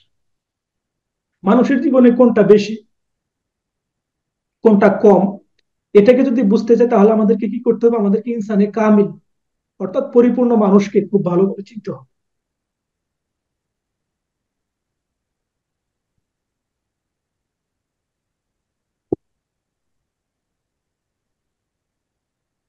অর্থাৎ ইনসানে কামিল কি, এই প্রশ্নকেও আমাদেরকে একটা অর্থবহ বা অর্থপূর্ণ ভাবে আমাদেরকে প্রশ্ন করতে হবে। এটা হচ্ছে আহ ইনসানে কামিলকে চিনার অন্যতম পূর্ব শর্ত। Modern dünyada insanlığın yolunu şaşırması esas itibariyle insanı kamil fikrini terk etmesinden kaynaklanıyor. বর্তমান সভ্যতায় বা বর্তমান আধুনিক দুনিয়াতে মানুষ যে পথ হারিয়ে ফেলেছে, এর অন্যতম কারণ হচ্ছে ইনসানে কামিলকে চিনতে না পারা বা ইনসানে কামিলকে এটাকে বুঝতে না পারা। İnsanı kamil demek peygamber demektir. আর ইনসানে কামিল হচ্ছে হযরত পয়গম্বর সাল্লাল্লাহু আলাইহি ওয়াসাল্লাম। O zaman insanlığın tür olarak varlığını muhafazası insanı kamille irtibatı üzerinden mümkün. তো এই কারণে আমরা এই কথা বলতে পারি যে জাতি হিসেবে যদি বা মানব সভ্যতা হিসেবে যদি তার অস্তিত্বকে টিকিয়ে রাখতে চায়, তাহলে তাকে ইনসানে কামিলের সাথে সঠিক একটা সম্পর্ক তাকে স্থাপন করতে হবে। Batı dünyası insanı kamil fikrini e, terk ettiği için günümüzde insanlığı yok oluşla karşı karşıya getirdi. পাশ্চাত্য সভ্যতা এই ইনসানে কামিলের যে চিন্তা, এই চিন্তাকে পরিত্যাগ করার কারণে আজকে মানবতা তার নিজের অস্তিত্বকে হুমকির সম্মুখীন বা নিজের অস্তিত্বকে টিকিয়ে রাখার ক্ষেত্রে aslında হিমশিম খেতে হচ্ছে। Önce bunun nasıl gerçekleştiğini, o zaman bu varlığın tarihini araştırmak açısından ana hatlarıyla hatırlamamız gerekir. তো এটা কিভাবে সম্ভব হয়েছে বা কিভাবে আজকে এই অবস্থায় উপনীত হলো, তো এই দৃষ্টিকোণ থেকে যদি আমরা এই অস্তিত্বের যে ইতিহাস, এই ইতিহাসকে আমাদের একটা একটা করে পর্যালোচনা করতে হবে। Aslında çok gerilere gidebiliriz. Hristiyanlık zaten insanı kamille irtibatı ta Paulus zamanında irtibatı kopardı. তো এটা আমরা আরো অনেক পেছনে যেতে পারি, তবে এটাও bölতে পারি যে খ্রিস্টান জগৎ ইনসানে কামিলের সাথে সম্পর্ক ছিন্ন করছে পাওলসের মাধ্যমে। Paulus Hazreti İsa'yı ilah ilan edince artık insanı kamille irtibat imkanı ortadan kalktı. পাওলস যখন হযরত ঈসাকে ইলাহ হিসেবে ঘোষণা করছে, তখন থেকে কি মানুষের সাথে ইনসানে কামিলের যে সম্পর্ক, এই সম্পর্ক স্থাপনের ক্ষেত্রে একটা ছেদ ঘটছে, বা এর পর থেকে আর মানুষের পক্ষে ইনসানে কামিলের সাথে সম্পর্ক তৈরি করার কোনো পথ আর থাকে নাই। İnsanı kamili kilise ikame etti. ইনসানে কামিলের জায়গায় সে গির্জাকে স্থান দিছে। Bu Batılıların yani Batı Hristiyanlığını ve Doğu Hristiyanlığı fark etmez. Yani ahir zaman peygamberinin İslamiyet'i tebliğ edip Müslümanların bir medeniyet oluşturduğu zamana kadar böyle devam etti. তো এটা পশ্চিমের খ্রিস্টানরা হোক বা পূর্বের খ্রিস্টানরা হোক, তারা এটা হযরত পয়গম্বর সাল্লাল্লাহু আলাইহি সাল্লামের আগমনের আগ পর্যন্ত বা একটা সভ্যতা প্রতিষ্ঠিত করার আগ পর্যন্ত এটাকে তারা এইভাবে পৃথিবীতে জারি রেখেছে। Ama sonrasında miladi 10. yüzyıldan itibaren ama öncesinde de Doğu Hristiyanlığı başından itibaren zaten Müslümanlardan öğrenerek kendi dinlerini ve hayatlarını ihya ettiler. পরবর্তীতে বিশেষ করে দশম শতাব্দীর পর এই সকল খ্রিস্টানরা মানুষের কাছ থেকে, মুসলমানদের কাছ থেকে তাদের দিনকে শিখে বা মুসলমানদের সংস্কৃতিকে শিখে তারা তাদের নিজেদের অস্তিত্বকে কোনো ভাবে টিকিয়ে রাখতে পেরেছিল বা নিজেদের অস্তিত্বের ধারাবাহিকতা রাখতে সক্ষম হয়েছিল। Ama teslis inancını muhafaza etmekle birlikte Müslümanlardan çok şey öğrendiler. তারা তাসলিসের যে বিশ্বাস, এই বিশ্বাসকে ধারণ করার পাশাপাশি মুসলমানদের কাছ থেকে অনেক কিছু শিখেছে। Aynı şey Batı Hristiyanlığı için de geçerliydi. Ve Batı Hristiyanlığı da Müslümanlardan hem bilimleri hem sanatları hem edebiyatı hem ticareti her şeyi Müslümanlardan öğrendi. Devlet yönetimine varıncaya kadar. একইভাবে পাশ্চাত্যের যে খ্রিস্টান, তাদের ক্ষেত্রে প্রযোজ্য, তারা রাষ্ট্র প্রতিষ্ঠা থেকে শুরু করে ব্যবসা বাণিজ্য যত যা কিছু আছে সকল কিছু তারা মুসলমানদের কাছ থেকে শিখেছিল। Ama o dönemde Müslümanlar çok güçlü olduğu için Müslümanlıktan öğrendikleri düşünce, bilim, edebiyat teslisle çeliştiği için daha sonra bu öğrendiklerini taşıyamadılar ve şüphecilik ortaya çıktı. তো ওই সময় মুসলমানগণ অনেক বেশি শক্তিশালী হওয়ার কারণে মুসলমানদের কাছ থেকে যা তারা শিখছে, এটা তাদের তাসলিসের বা তৃতীয়বাদের যে চিন্তা, এটার সাথে কন্ট্রাডিক্টরি হওয়ার ফলে তারা সন্দেহ অর্থাৎ স্কেপটিসিজমে নিপতিত হয়েছিল। Sonrasında 17. yüzyıldan itibaren yeniden Müslümanlardan öğrenmeye başladılar. পরবর্তীতে তারা সপ্তদশ শতাব্দী থেকে শুরু করে আবার মুসলমানদের কাছ থেকে শেখা শুরু করে। Ama bu sefer teslisi terk edip tevhidi kabul ettiler. Ama nübüvveti anlayamadılar, irtibat kuramadılar nübüvvetle. তো এই ক্ষেত্রে তারা যেটা করছে সেটা হচ্ছে তৃতীয়বাদকে পরিত্যাগ করে তাওহীদকে গ্রহণ করছে, কিন্তু নবুয়তকে পরিত্যাগ করছে, নবুয়তকে বুঝতে পারে না। Müslümanların hayatında ortaya çıkmış olan düzeni üstlendiler ama ilkeleriyle irtibat kuramadılar. মুসলমানদের যে জীবনধারা, এই জীবনধারা, এই ব্যবস্থাপনাকে নিচ্ছে, কিন্তু মুসলমানদের যে মূলনীতি, এই মূলনীতির সাথে সম্পর্ক রাখতে রাখতে পারে না বা সম্পর্ক তৈরি করতে পারে না। Öyle olunca Müslümanlardan öğrendikleri şeyi uyguladıkları dönemde belirli bir düzen inşa edebildiler. Özellikle bu 18. ve 19. yüzyılda bu gerçekleşti. তো এরকম হওয়ার কারণে তারা মুসলমানদের কাছ থেকে যা কিছু শিখছে, এটা একটা পর্যায় পর্যন্ত বা একটা সীমানা পর্যন্ত তারা তাদের জীবনে বা তাদের ব্যবস্থায় বাস্তবায়ন করতে পারছে, কিন্তু মূলনীতি থেকে বিচ্ছিন্ন হওয়ার কারণে এটাকে পরিপূর্ণতায় একটা রূপ দিতে পারেনি। Burada önemli bir fark vardı. Müslümanlar kendileri farklı sebeplerden dolayı sebeplerini burada ayrıca konuşmak lazım ama burada konuşmayacağız. Müslümanlar bir güç kaybı yaşadıkları için bu dönemde Batılılar gücü ele geçirdiler ve 19. yüzyıldan itibaren de otonomi, ahlaki otonomi fikrine bağlı olarak bir istina düşüncesine yöneldiler. তো এখানে মুসলমানগণ তাদের শক্তিকে হারিয়ে ফেলে, এটার বিভিন্ন কারণ আছে, আমি এখানে আলোচনা করতে চাচ্ছি না যেহেতু আমাদের সময় কম। তো বিভিন্ন কারণে মুসলমানগণ তাদের শক্তিকে হারিয়ে ফেললে পাশ্চাত্য এখানে শক্তি অর্জন করে। এমনকি ঊনবিংশ শতাব্দী থেকে শুরু করে তাদের যে আখলাকি অটোনম, এটার উপর ভিত্তি করে তারা একটা ইস্তিগনা অর্থাৎ অমুখাপেক্ষী, আমরা যা ইচ্ছে তাই করতে পারি, এই চিন্তার উপর ভিত্তি করে তারা পৃথিবীকে আবার নতুন ভাবে বিন্যস্ত করার দিকে ধাবিত হয়। Bu ahlaki otonomi veya istina fikri esas itibariyle insanın kendi kendisine zulmetmeyeceği varsayımına dayanıyordu. তো তাদের যে ইস্তিগনার চিন্তা বা এই মরাল যে অটোনমি, এটার মূল চিন্তা হচ্ছে যে মানুষ সে নিজের উপরে জুলুম করতে পারে না। এই চিন্তার উপর ভিত্তি করে তারা মূলত এই ইস্তিগনার চিন্তাকে গড়ে তোলে। İnsan aklının kendi kendine yeterli olduğu, herhangi bir şekilde ilahi hidayete ihtiyaç hissetmediği varsayımı da buna dahildi. এমনকি তা এক্ষেত্রে এই হাইপোথিসিস রয়েছে, সেটা হচ্ছে যে মানুষের জীবন চলার জন্য, আলোর পথ পাওয়ার জন্য তার আকল যথেষ্ট। এই ক্ষেত্রে ইলাহি ওহির বা ইলাহি হেদায়তের কোনো প্রয়োজন নেই, অর্থাৎ আকলের যথেষ্টতা, অর্থাৎ আকল দ্বারাই মানুষ সবকিছু করতে পারে, এই চিন্তা এই এই ইয়ের সাথে জড়িত, ইস্তিগনা চিন্তার সাথে জড়িত। Bu din alanında özellikle Hristiyanlıkla bağlantılı olarak özellikle Schleiermacher'in,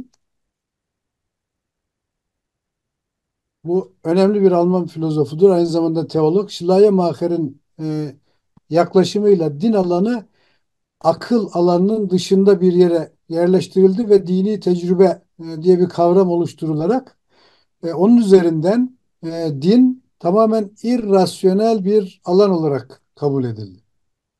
তো এরকম যখন হয় তখন তারা দিনের ক্ষেত্রে সিলাই মাখার, সে একজন বিখ্যাত জার্মান দার্শনিক এবং তাত্ত্বিক থিওলগ, সে মূলত দিনকে আকলের বাহিরে নিয়ে গিয়ে, অর্থাৎ একটা অভিজ্ঞতা বা একটা এক্সপেরিমেন্টের মধ্যে নিয়ে এসে দিনকে সম্পূর্ণভাবে অযৌক্তিক একটা জায়গায় নিয়ে যায়। অর্থাৎ দিন হবে কোন জায়গায়, দিন হবে ইররেশনাল একটা জায়গায়, দিনের সাথে রেশনের কোনো সম্পর্ক নেই। Bu noktada şeyin bütün dini oluşumlar tarihselleştirildi. আর এই ক্ষেত্রে এসে তারা সকল দিনই বিষয়কে তারা হিস্টোরিসিজম বা ঐতিহাসিকতাবাদের সাথে সম্পর্কিত করে দেয়। Ve bütün dinlerin insanlar tarafından üretildiği gibi bir söylem oluşturuldu. এমনকি তারা এমন একটা বয়ান হাজির করে, সেটা হচ্ছে যে সকল দিন মানুষ কর্তৃক তৈরি করা হয়েছে, অর্থাৎ দিনের তৈরি দিন তৈরিকারক hocce মানুষ। Buna karşılık ideolojiler, yani akla dayalı yani yapılar olarak dini ikame etti. আর এই দিনের জায়গায় তারা বিভিন্ন ধরনের আদর্শ অর্থাৎ বিভিন্ন ধরনের আইডিওলজিকে দিনের জায়গায় রিপ্লেস করছে Nasıl আকলের ki উপর ভিত্তি dinler করে। insanlar tarafından üretilmişti, ideolojiler de insanlar tarafından üretilmişti. Aynı şekilde bilim de insanlar tarafından üretilmişti. Dolayısıyla hepsi insanlar tarafından üretilmiş olduğu için insanlar tarafından üretilmiş şeylerin özelliklerini taşıyorlardı. তো এখানে তারা এটা প্রতিষ্ঠা করে যে দিন হচ্ছে কি, দিন হচ্ছে মানুষ কর্তৃক তৈরিকৃত, তো আদর্শ বা আইডিওলজিও মানুষ কর্তৃক তৈরিকৃত, বিজ্ঞানও মানুষ কর্তৃক তৈরিকৃত। তো এগুলা কি, এগুলার জায়গা একই, দিনের যেরকম অবস্থান আইডিওলজিরও সেরকমই অবস্থান, বিজ্ঞানেরও একই অবস্থান। তারা এটাকে মানুষের মধ্যে প্রতিষ্ঠিত করে দেয়। Bunu yani çok hızlı yine ifade etmek için şunu ifade edebiliriz. Bütün bir 19. ve 20. yüzyılın tarihi e, nebevi hikmetten kopmuş olan aklın nasıl bir insanı nereye götüreceği sorusunun cevabını verir. তো এই অবস্থা আমাদেরকে এই জবাব দেয়, নববী হিকমত থেকে দূরে সরে যাওয়া একটা আকল মানুষকে কোন অবস্থায় বা কোন জায়গায় উপনীত করতে পারে, এর একটা বাস্তব নমুনা বা প্রমাণ হচ্ছে এই ঊনবিংশ এবং বিংশ শতাব্দীর অবস্থা। Nebevi. hikmetten kopmuş olan aklın nereye gideceği veya insanlığı nereye götüreceği. Değil mi? Neresi burası? 19. ve 20. yüzyıl. Evet. Neresi, nereye götürüyor insanlığı? Yok oluş, Evet. nihilizm ve anything Goes.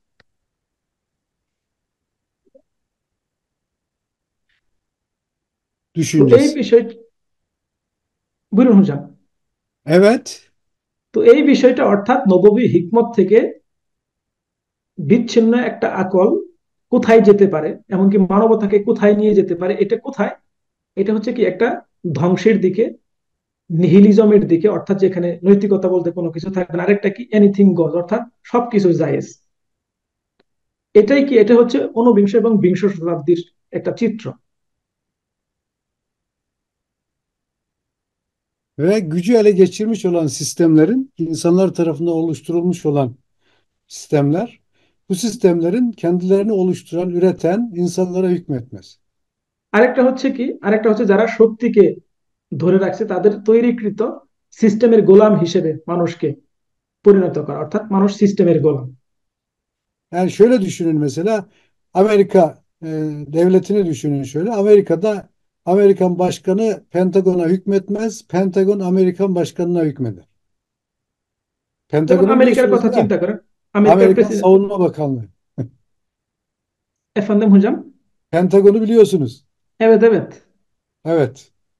Yani যেমন Amerikan başkanı Pentagon'a hükmetmez.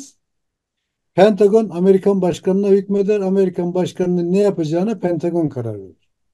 যেমন আমেরিকার প্রেসিডেন্ট পেন্টাগনের উপর কখনোই কর্তৃত্ব চালাতে পারবে না। মূলত পেন্টাগন আমেরিকার প্রেসিডেন্টকে চালায়, পেন্টাগন যা বলবে আমেরিকার প্রেসিডেন্টকে সেটাই করতে হবে। সে তথাকথিত প্রেসিডেন্ট কিন্তু কি সিস্টেমের একটা আদেশের মুখাপেক্ষী, অর্থাৎ সিস্টেম তাকে যা বলবে সে সেটাই করতে বাধ্য। Amerika'daki bütün büyük şirketler Pentagon'la irtibatlıdır. আমেরিকার যত বড় বড় কোম্পানি আছে সকল কোম্পানি পেন্টাগনের সাথে সম্পর্কিত। Ve o büyük şirketlerde çalışan bütün insanlar farkında olsa da olmasa da Pentagon'un hizmetkarıdır. আর ওই পেন্টাগনে যারা কাজ করে তারা উপলব্ধি করুক বা না করুক, তারা ইচ্ছাই হোক অনিচ্ছাই হোক এই পেন্টাগনের গোলাম। Amerika'daki bilim de, teknoloji de, teknik de tamamı Pentagon'un hizmetindedir. আমেরিকার যত প্রযুক্তি আছে, যত বিজ্ঞান আছে, যত জ্ঞান আছে, যত যা কিছু আছে সবকিছু হচ্ছে পেন্টাগনের সেবায় নিয়োজিত। Pentagon insanlar tarafından üretilmiş ve insanlara hükmeden modern e, modern sistemlerin zirvesini teşkil eder. তো পেন্টাগন হচ্ছে কি মানুষ কর্তৃক তৈরিকৃত, মানুষ কর্তৃক চালিত আধুনিক যুগের সবচেয়ে একটা মডার্ন একটা স্তম্ভ, এটা আমরা বলতে পারি। Şimdi bunu bir örnek olarak verdim. Bunu aslında hayatın bütün alanlarına tatbik edebilirsiniz. Sadece Pentagon çok meşhur olduğu için onu ifade ettim. Yani temsil gücü yüksek bir örnek olarak bunu ifade ediyorum. Hayatın bütün alanlarına bunu uygulayabilirsiniz. তো এটা শুধুমাত্র একটা উদাহরণ দিলাম পেন্টাগনের, কারণ এটার প্রতিনিধিত্ব করার শক্তি অনেক বেশি, এই জন্য এটাকে দিলাম, বা সবাই এটাকে buçte পারে। কিন্তু এটা আপনারা জীবনের প্রত্যেকটা ক্ষেত্রে উপলব্ধি করতে পারবেন, জীবনের প্রত্যেকটা ক্ষেত্রে এটা আপনারা নিজেরাই চেক করতে পারেন। Geldiğimiz noktada şunu söyleyebiliriz. E, insanlık e, istina fikriyle birlikte bir taraftan Rabbini unutuyor. তো মানুষ Evet. তার এই ইস্তিগনা চিন্তার মাধ্যমে একদিক থেকে তার রবকে ভুলে যাচ্ছে। Şöyle hemen şuradan bir şey kopyalayayım. Şuraya yazayım. Şöyle. Evet. Şimdi özetleyecek olursak demek ki ahlaki otonomi fikri bunu Immanuel Kant ifade ediyordu ve onunla bağlantılı olarak istina fikri ortaya çıkıyor. Bu istina fikri insanın kendi kendine yeterli olduğu, dolayısıyla ilahi sınırları gözetme diyebileceğine dair bir kanaat oluşturuyor insanlarda ki biz buna ne diyoruz? Tuğyan diyoruz. Evet। তো Onu এখানে ortaya এই যে çıkıyor. আখলাকি যে অটোনমি, এটার দিকে যদি আসি, এটা কে করছে? এটা কান্ট তৈরি করছে। তো এটার সাথে সম্পৃক্ত থেকে কি ইস্তিগনা অর্থাৎ অমুখাপেক্ষী, অর্থাৎ কি মানুষ তার নিজের জন্য যথেষ্ট, এটা সে করতে পারে। এরপর হচ্ছে কি মানুষ তার আকলের মাধ্যমে যা ইচ্ছা তাই করতে পারে। তো এখান থেকে কি আসে? তুগিয়ান অর্থাৎ অবাধ্যতা। İnsanın sadece kendi aklıyla iktifa edeceği düşüncesinin ne anlama geldiğini son 200 yıllık tarih gösteriyor. Nedir o? Akıl তো insanları ibahiliğe ulaştırıyor. neyi ulaştırıyor hocam? İbahilik. হ্যাঁ, তামাম। İbahilik, nihilizm ya. তামাম hocam। Anything goes demek ya. Her şey mübah yani. Everything is জায়েজ hocam। তো Evet. তো এখানে এই শুধুমাত্র আকল মানুষকে কোন অবস্থায় আনতে পারে, এর সবচেয়ে বড় উদাহরণ কি? বিগত 200 বছর। এমনকি এটাকে আমরা একটা বাক্যের মাধ্যমে ব্যাখ্যা করতে পারি, সেটা হচ্ছে কি, আকল মানুষকে ইবাহিলি অর্থাৎ নিহিলিজমের দিকে, সবকিছু জায়েজ সবকিছু মুবাহ, এরকম একটা অবস্থায় মানুষকে নিয়ে আসে। এটা হচ্ছে 200 বছরের summary. Nihilizm hak ve hakikati inkar etmeye dayandığı için hatta şöyle söyleyebiliriz. Modern e, yani 19. ve 20. yüzyıl Batılıların inancına göre insanı bağlayan bir hakikat yoktur. Hakikati insanlar üretir. তো এই নিহিলিজম হক এবং হকিকতের সাথে কোনো সম্পর্ক নাই। বর্তমানে আমরা এইভাবে বলতে পারি যে হক এবং হাকিকত বলতে কিছু নাই, এটা মানুষ তৈরি করেছে। এটা হচ্ছে nihilism. Dolayısıyla insanlar bir şey yapabiliyorsa o doğrudur. ফলশ্রুতিতে মানুষ যদি কোনো কিছু করার শক্তি থাকে বা কোনো কিছু করতে পারে, তাহলে কি সেটাই সঠিক।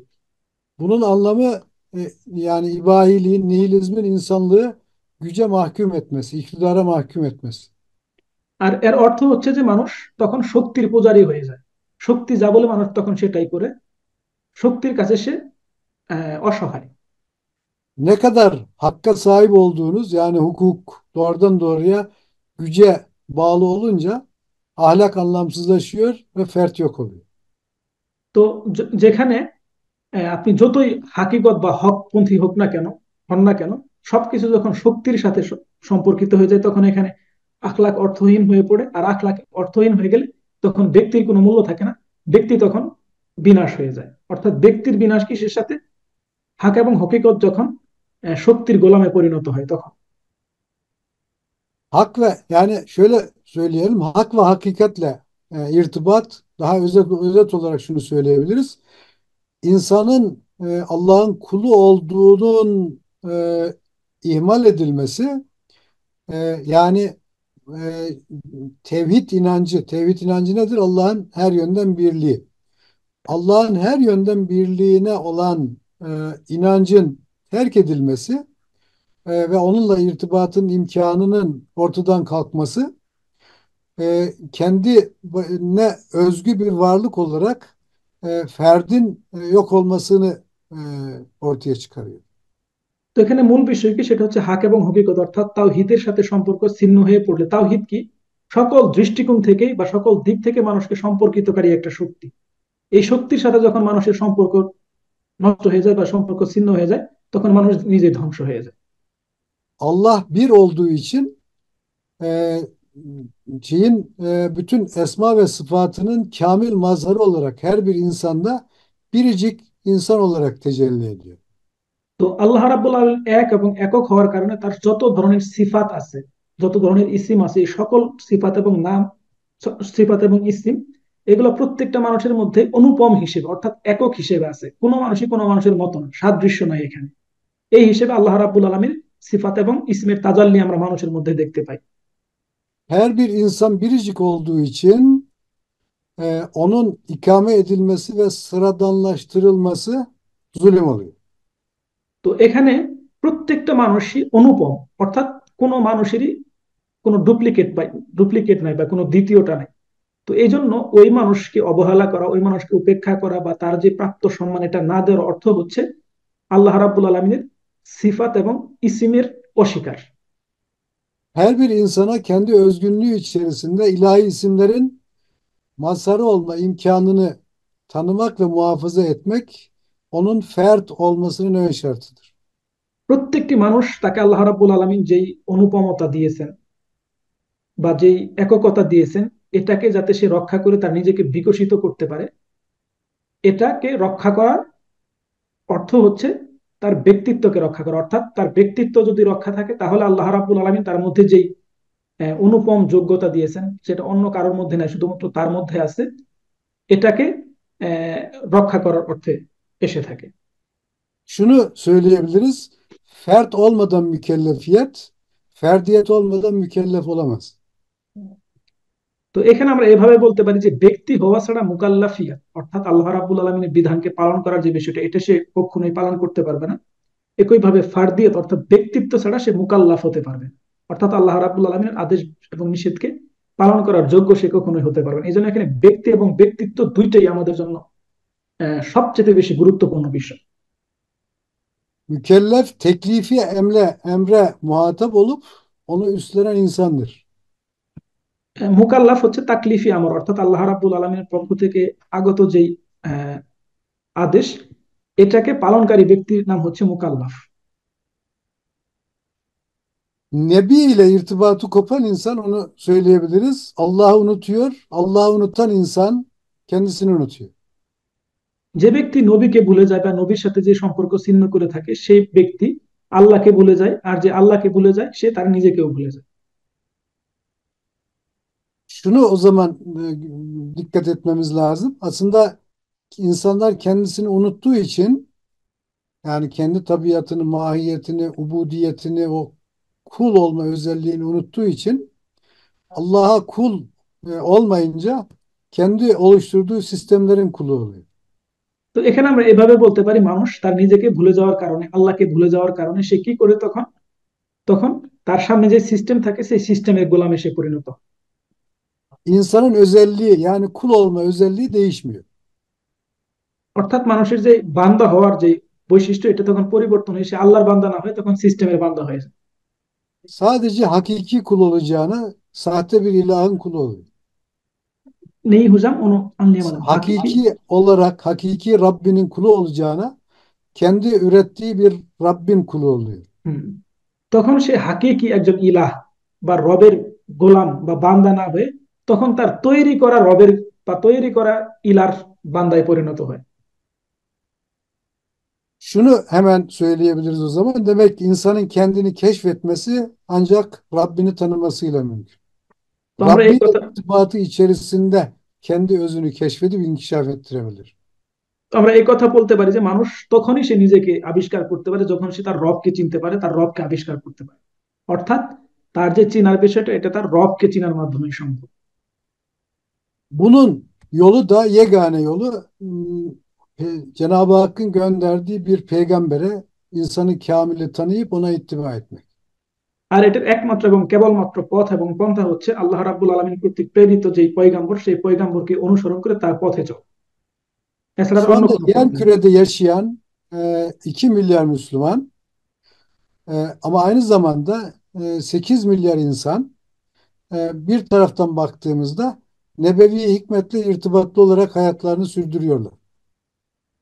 তো আমরা যদি bর্তমানে পৃথিবীর দিকে তাকাই, প্রায় 200 কোটি মানুষ নববী হিকমতের সাথে সম্পর্ক রেখে জীবনধারা পরিচালনা করতেছে।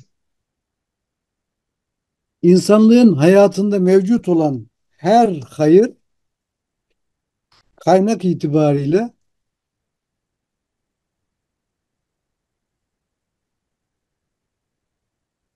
Nebi'den gelir.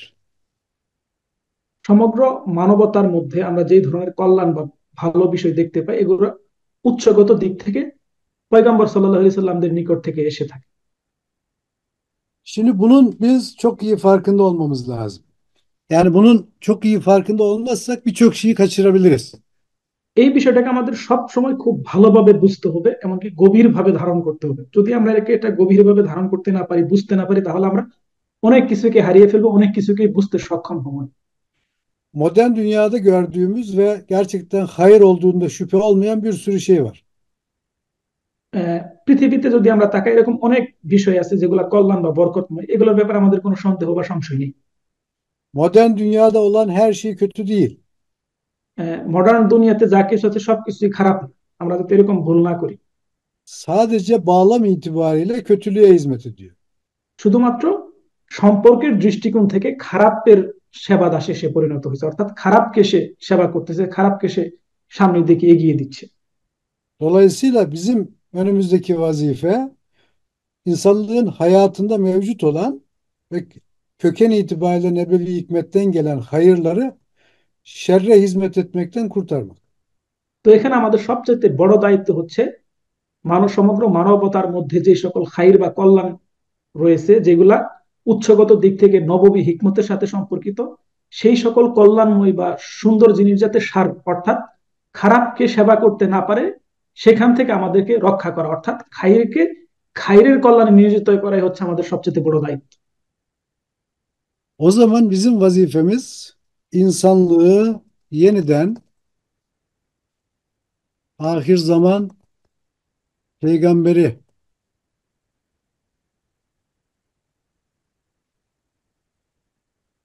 sallallahu aleyhi ve sellem ile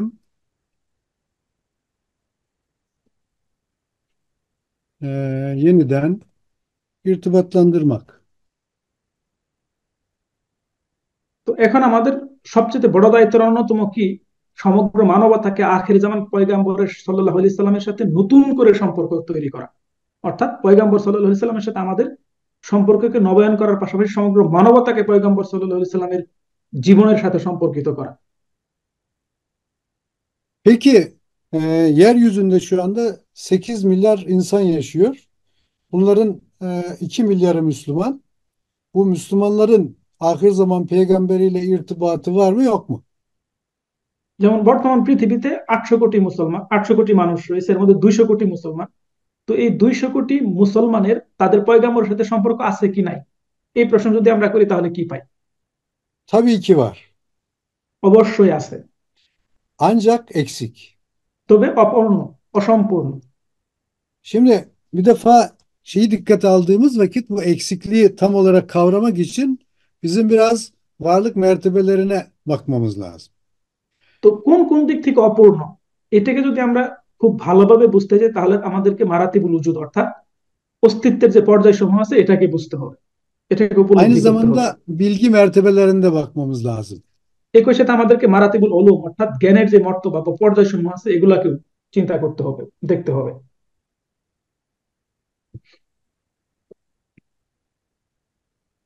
Şimdi meratibül vücut açısından baktığımızda burada karşımıza çıkan şey nedir? Önce bir ayni ama aynı zamanda zihni, aynı zamanda lisani, aynı zamanda yazı, katli yani. Vücut fil ayan, vücut fil ezhan, vücut fil lisan, vücut fil hat. Değil mi? Evet Bu hocam. varlık mertebeleri. Peki bizim bu varlık mertebelerinden hangisinde bizim Peygamber Efendimizle irtibatımız Müslümanlar olarak? তো এখানে যদি মারাতিবুল উজুদের দিকে তাকায়, এখানে hocam tekrar Arapçayı söyleyebilir misiniz? Vücut fil ayan, vücut fil Ucuz ezhan. Şöyle diyelim. Vücut fil ayan. Hocam ayan deyince bunu ben unuttum. ayan. Sonra vücut fil ezhan. Şöyle yapalım. Şöyle gelsin ezhan.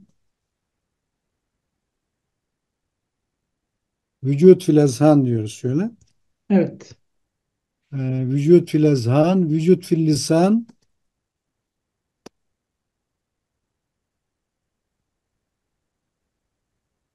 vücut fil hat. Şöyle.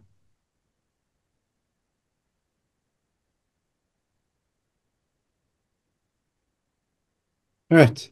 Vücut hep oraya çizgilerin olduğu yere vücut Evet ekledik. hocam. Hocam uzut fil ayanı ben unuttum da. Onu anlatacağım hemen. Tamam Vücut hocam. fil ayan ne demek? Vücut fil ayan demek doğrudan doğruya Peygamber Efendimizin tebliğinin bireysel, toplumsal ve sistem seviyesinde tecessüm. Bakın üç mertebe, Hı, üç seviye. tamam hocam. Ne yapıyoruz? Bireysel, toplumsal ve sistem seviyesinde tahakkuku. Bizim esas şey yaptığımız. Evet. Şimdi Peygamber Efendimiz'e ile irtibatımız bireysel seviyede baktığımızda hepimiz Müslümanız ve bu Müslümanlığımız bizim dilimizde, yazılarda da belli ölçüde bu var. Ama zihnimiz ve zihniyetimiz biraz eksik kalmış. Dolayısıyla aynı alanda hayatımız da ciddi şekilde Nebi'den ile irtibatta ondaki kemalden eksik kalmış. তো এখন যদি আমরা একটু আগে বললাম যে আমাদের সম্পর্কটা পয়গম্বর সাল্লাল্লাহু আলাইহি সাল্লামের সাথে অপূর্ণ বা ঘাটতি, এটাকে আমরা দেখার জন্য বললাম কি আমাদেরকে মারাতিবুল উজুদ এবং মারাতিবুল উলুমের দৃষ্টিকোণ থেকে দেখতে হবে। তো উস্তাদ মারাতিবুল উজুদকে চার ভাগে বিভক্ত করছেন: উজুদ ফিল আয়ান, উজুদ ফিল আযহান, উজুদ ফিল লিসান এবং উজুদ ফিল খাত। তো এখানে উজুদ ফিল আয়ান যেটা, এটা হচ্ছে যে পয়গম্বর সাল্লাল্লাহু আলাইহি সাল্লামের সাথে আমাদের যে সম্পর্ক, এটা আমাদের ব্যক্তিগত, সামাজিক এবং সিস্টেমগত দিক থেকে বাস্তবায়ন করতে হবে। তো এখন যদি আমরা দেখি তাহলে আমাদের যে এই সম্পর্ক, যেমন যদি ব্যক্তিগত দৃষ্টিকোণ থেকে দেখি তাহলে কি আমাদের মোটামুটি ভাবে আছে, কিন্তু জিহিনী দিক থেকে আমাদের কি অসম্পূর্ণ। ভাষাগত দিক থেকে হালকা আছে, লেখাগত দিক থেকে হালকা আছে, কিন্তু কি সিস্টেমগত মানে জিহিনী দিক থেকে কি অনেক বেশি অসম্পূর্ণতা আমরা দেখতে পাই। Toplumsal seviye söz konusu olduğunda toplumsal seviyede de çok ciddi eksikliklerimiz var. Çok daha fazla.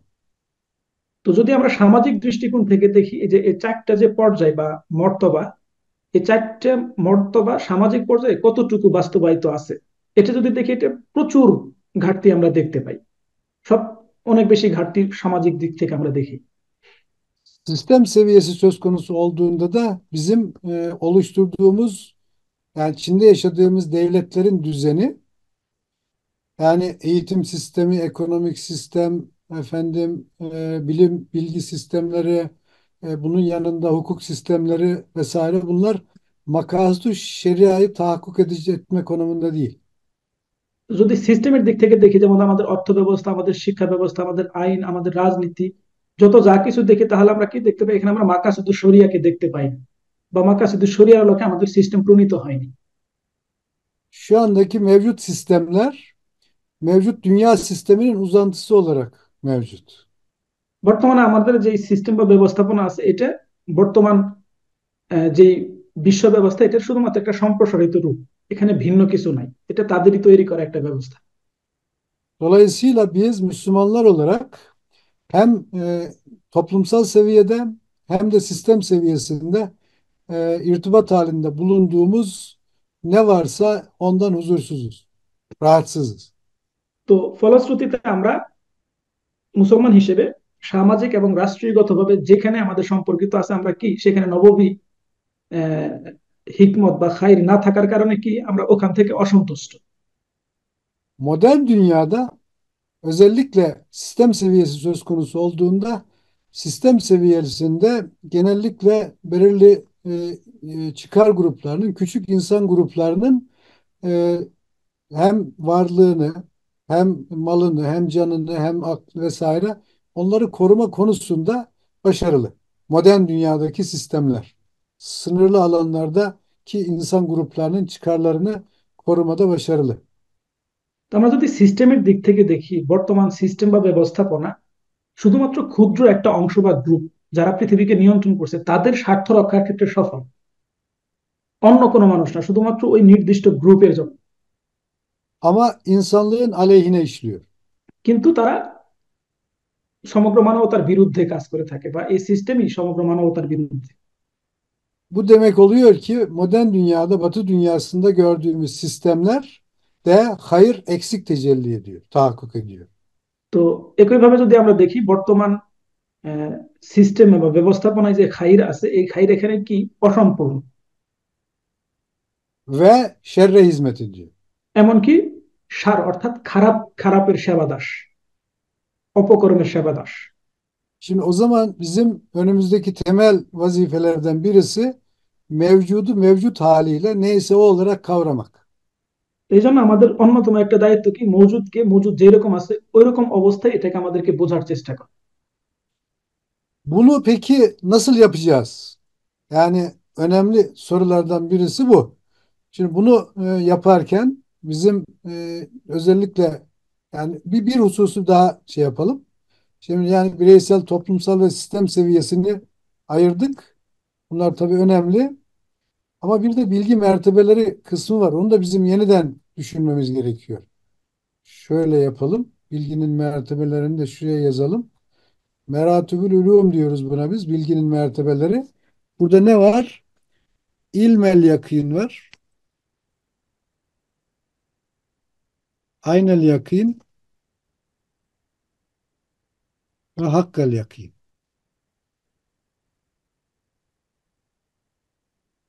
Şimdi bu mesele tabii şu yönden çok çok önemli. Biz mesela şeyle alakalı e, bir insanlığın diyelim nükleer tehditle karşı karşıya kaldığını nasıl biliyoruz?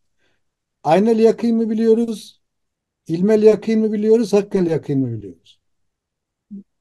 তো এখানে এই যে আমাদের যে অসম্পূর্ণতা এটাকে বা আমাদের দায়িত্বের ক্ষেত্রে এই বিষয়টা আমাদেরকে খুব ভালোভাবে জানতে হবে। মারাতিবুল উলুম বা জ্ঞানের যে পর্যায় সময়, এখানে কি জ্ঞানের পর্যায় তিনটা। একটা হচ্ছে ইলমুল ইয়াকিন, আইনাল ইয়াকিন, আর একটা হচ্ছে হাক্কাল ইয়াকিন। তো এখন যে Şimdi সমগ্র মানবতা একটা নিউক্লিয়ার যুদ্ধের সম্মুখীন হয়ে আজকে যে তার অস্তিত্বের সম্মুখীন, অস্তিত্ব আজকে হুমকির মুখে, এটা আমরা কিভাবে জানি? ইলমাল ইয়াকিন জানি, আইনাল ইয়াকিন জানি নাকি হাক্কাল ইয়াকিন জানি? এটা আমাদেরকে খুব ভালোভাবে বুঝতে হবে। bir tehdidi ilmel yakîn bilmek, onun hakkındaki söylemleri duymaktır. কোন একটা হুমকিকে ইলমুল ইয়াকিন জানার অর্থ হচ্ছে ওইটার সম্পর্কিত যে বিভিন্ন ধরনের বর্ণনা বা ডিসক্রিপশন আছে, কথা আছে, এগুলাকে জানা।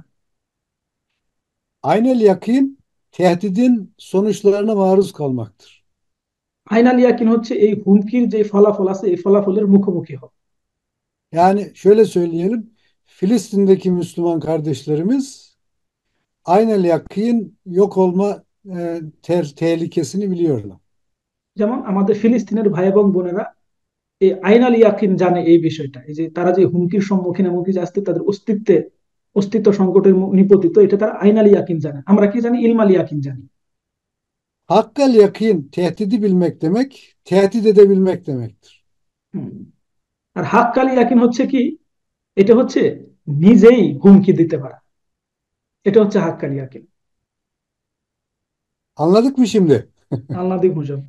Yani demek ki hakkal yakîn, o insanlığın karşı karşıya kaldığı tehdidi bilmek, o tehdidi yapabilmek. হুম।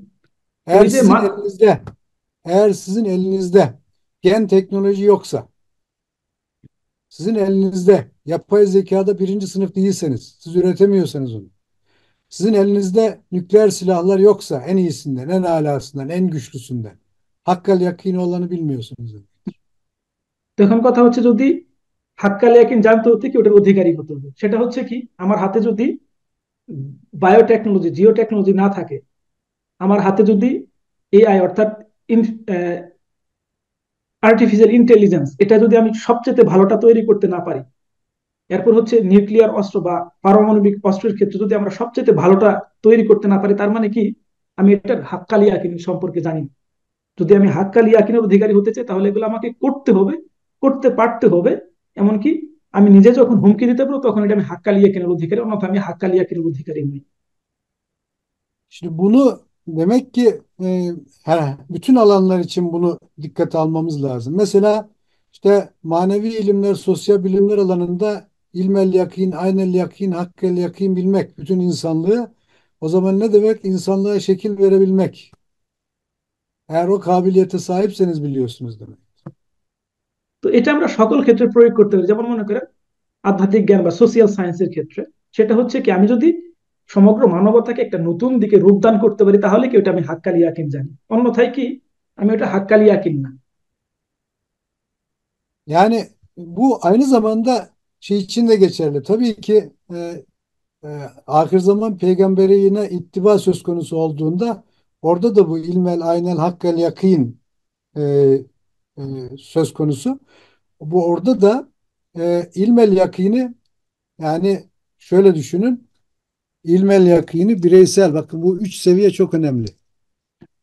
Bireysel, toplumsal ve sistem olarak. Yani şeyle, ahir zaman peygamberiyle irtibat kurmak. Bireysel olarak ne demek? Her bir Müslümanın bireysel manada Peygamber Efendimizin sünnetine ittiba etmesi geniş manasıyla.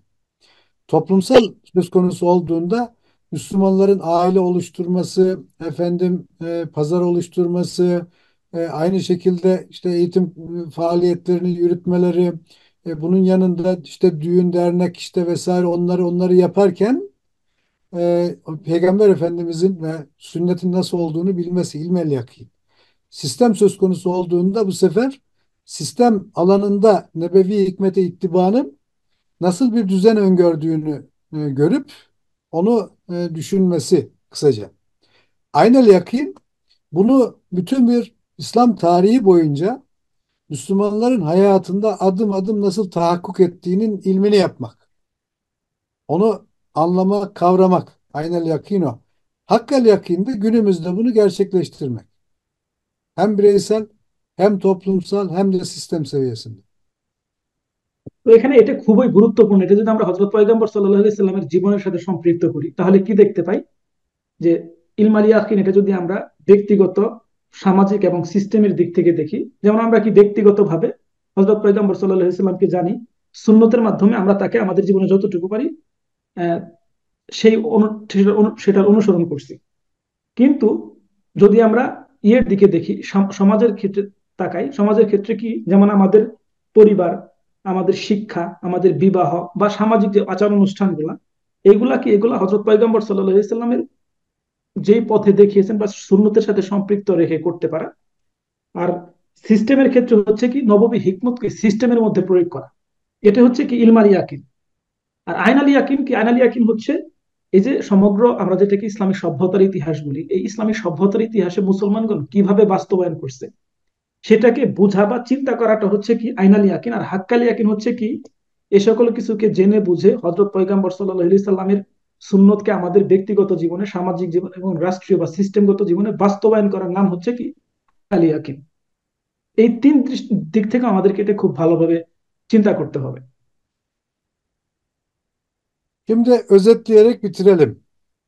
Son olarak peki bütün bunlar yani demek ki çözüm nasıl olacak? Ona baktığımızda yani şunun bir defa farkında olacağız. Yani insan Rabbini tanımanın yegane yolu Allah'ın gönderdiği hidayete yani ahir zaman peygamberine ittiba etmek. Bu bir defa bizim hareket noktamız. Evet. তো এখন Diğer taraftan ahir zaman peygamberine ittiba bütün bir ümmetin tecrübesi kadar ümmetin tesir alanında teşekkül eden bütün bir insanlık tecrübesini dikkate almaya iktiza ediyor. এখন কথা হচ্ছে যে আমরা যদি সামারাইজ করি যে সমাধান আমরা কোথায় খুঁজবো, সমাধান কি এক নম্বরই হচ্ছে রবকে চিনে রব কর্তৃক প্রেরিত যে পয়গাম্বর, সেই পয়গাম্বরের অর্থাৎ আখির জামান পয়গাম্বরের ইত্তিবা, এটা হচ্ছে প্রথম। আর দ্বিতীয় হচ্ছে আখির জামান আখির জামান পয়গাম্বরের ইত্তিবার অর্থ হচ্ছে সমগ্র উম্মতের যে অভিজ্ঞতা, সেই অভিজ্ঞতার মতো আহ সমগ্র মানবতার উপর এই উম্মতের যে প্রভাব, এই প্রভাবটাকেও বা এই অভিজ্ঞতাকেও একসাথে বিবেচনা করা। অর্থাৎ এই পয়গাম্বরের ইত্তিবা শুধুমাত্র মুসলমানদের কাজ কর্মকাণ্ডের মধ্যে নয়, যেহেতু সকল কল্যাণের উৎস পয়গাম্বরগণ, এই জন্য সমগ্র মানবতার যে অভিজ্ঞতা, এই অভিজ্ঞতাকে বিবেচনায় নেওয়া। Şimdi bu ikinci olarak söylediğim şeyin açıklanması kısaca şudur. Dünya tarihini pardon şöyle. Dünya tarihini e,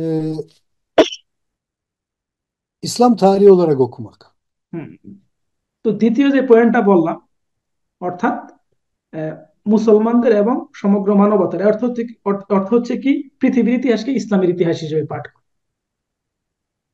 Yani bütün şeydeki e, ahir zaman peygamberinin İslamiyet'i tebliğ ettikten sonraki bütün insanlık tarihi tabii ki Hazreti Adem sonraki bütün insanlık tarihi de esas itibariyle peygamber ve peygamberler tarihi dolayısıyla İslam tarihidir. Biz bunun gerçekten de böyle olduğunun farkında olmamız lazım. তো যেহেতু মানবতার ইতিহাস বা সমগ্র মানবতার ইতিহাস পয়গাম্বরের সাথে সম্পৃক্ত, এই জন্য কি সমগ্র মানবতার ইতিহাস কি ইসলামের ইতিহাস। এটা অবশ্যই আমাদেরকে এইভাবে অনুভব করে পড়তে হবে, এমনকি এইভাবে আমাদেরকে töyri করতে হবে. Şimdi bunun yanında bizim üzerinde durmamız gereken başka bir şey var. Nedir? Bugün yaşayan Müslümanlar da kendi sahip olduklarını fücur ve takva cihetinden tanımak zorundadır. বর্তমানে যে 3 নম্বর বিষয়টা হচ্ছে কি, বর্তমানের মুসলমানদেরকে তাদের ফুজুর এবং তাকওয়া অর্থাৎ ভালো মন্দ দুইটা মিলেই তাদেরকে চেনার চেষ্টা করে. Evet, şimdi şunu ne demiştik? Ahir zaman peygamberine ittiba nedir? Bütün bir ümmetin tecrübesi kadar çok önemli bakın. Bütün ümmetin tecrübesi. Öyle Evet. ayırmıyoruz. Efendim şu şudur bu budur öyle değil. Şu sapıktır böyledir değil. Bütün bir İslam medeniyet tarihini inceleyeceğiz, gayet iyi bileceğiz. Neyi bileceğiz o zaman? Müslümanlar nerede nasıl hata yapabiliyor? Onu da göreceğiz. Hı. Müslümanlar nerede isabet etmiş? Onu da göreceğiz. Müslümanların kusurları, Müslüman olarak neler olabilir? Bütün bir onu o şey. Aynı şekilde Müslümanların varlığı bütün insanlığın hayatını nasıl değiştirmiş? Onu da takip edeceğiz ki ahir zaman peygamberini doğru anlayabilelim. তো এখানে Mesela দেখেন খুব Mesele খুবই sadece işte Kütüb-i Sitte'yi okuyup onu anlamaya çalışmak değil yani. Tabii ki onu da bileceğiz. এখানে গুরুত্বপূর্ণ সেটা হচ্ছে যে কি, সমগ্র উম্মত দেখেন, এখানে কোনো বিভাজন করা যাবে না অমুক অমুক মাযহাবের অমুক তমুক মাযহাবের এরকম না। সমগ্র উম্মতকে তার অভিজ্ঞতাকে জানতে হবে, কোথায় কোথায় সে ভালো কাজ করছে, কোথায় সে ভুল করছে, কোথায় সে খারাপ কাজ করছে, মুসলমান হিসেবে সে কি কি করতে পারে। এই যে এই সামগ্রিক যে বিষয়টা, এটা খুব ভালোভাবে জানতে হবে, এটা খুবই গুরুত্বপূর্ণ উস্তাদ বলতেছেন।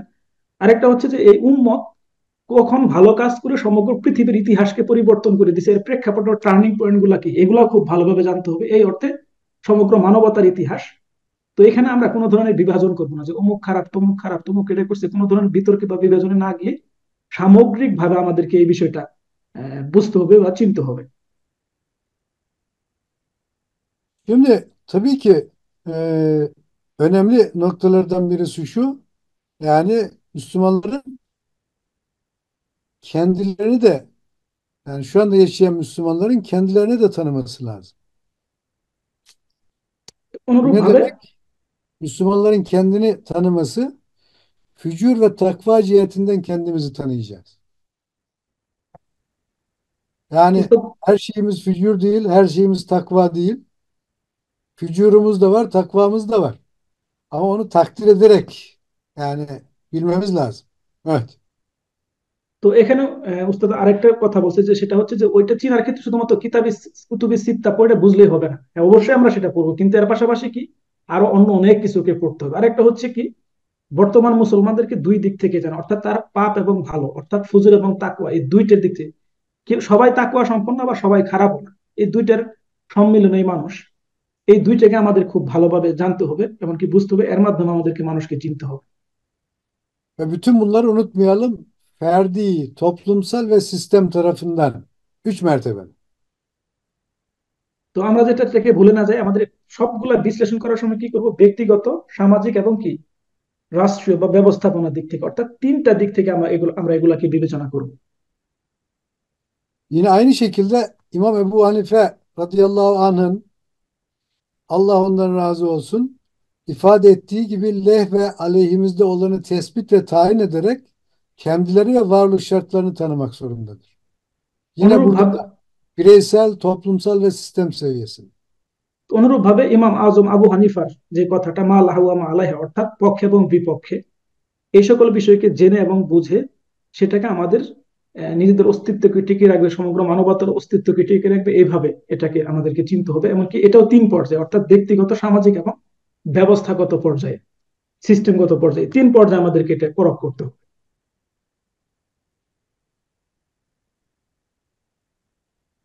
Kendini bilmeyen Müslümanların e, sorunlarını ve onları çözme konusunda sahip oldukları imkanları ve engelleri keşfetmeleri mümkün değildir. Kendini bilmeyen Müslümanların kendi sorunlarını, hadi diyelim, kendi sorunlarını ve onları çözme konusunda sahip oldukları imkanları ve engelleri keşfetmeleri mümkün değildir.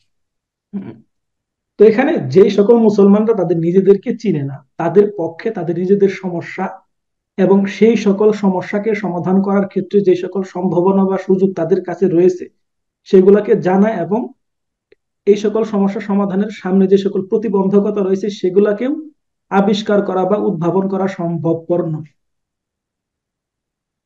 Kendini ve varlık şartlarını bilme ancak varlık modaliteleri müveccihat kavranarak mümkün olmaktadır.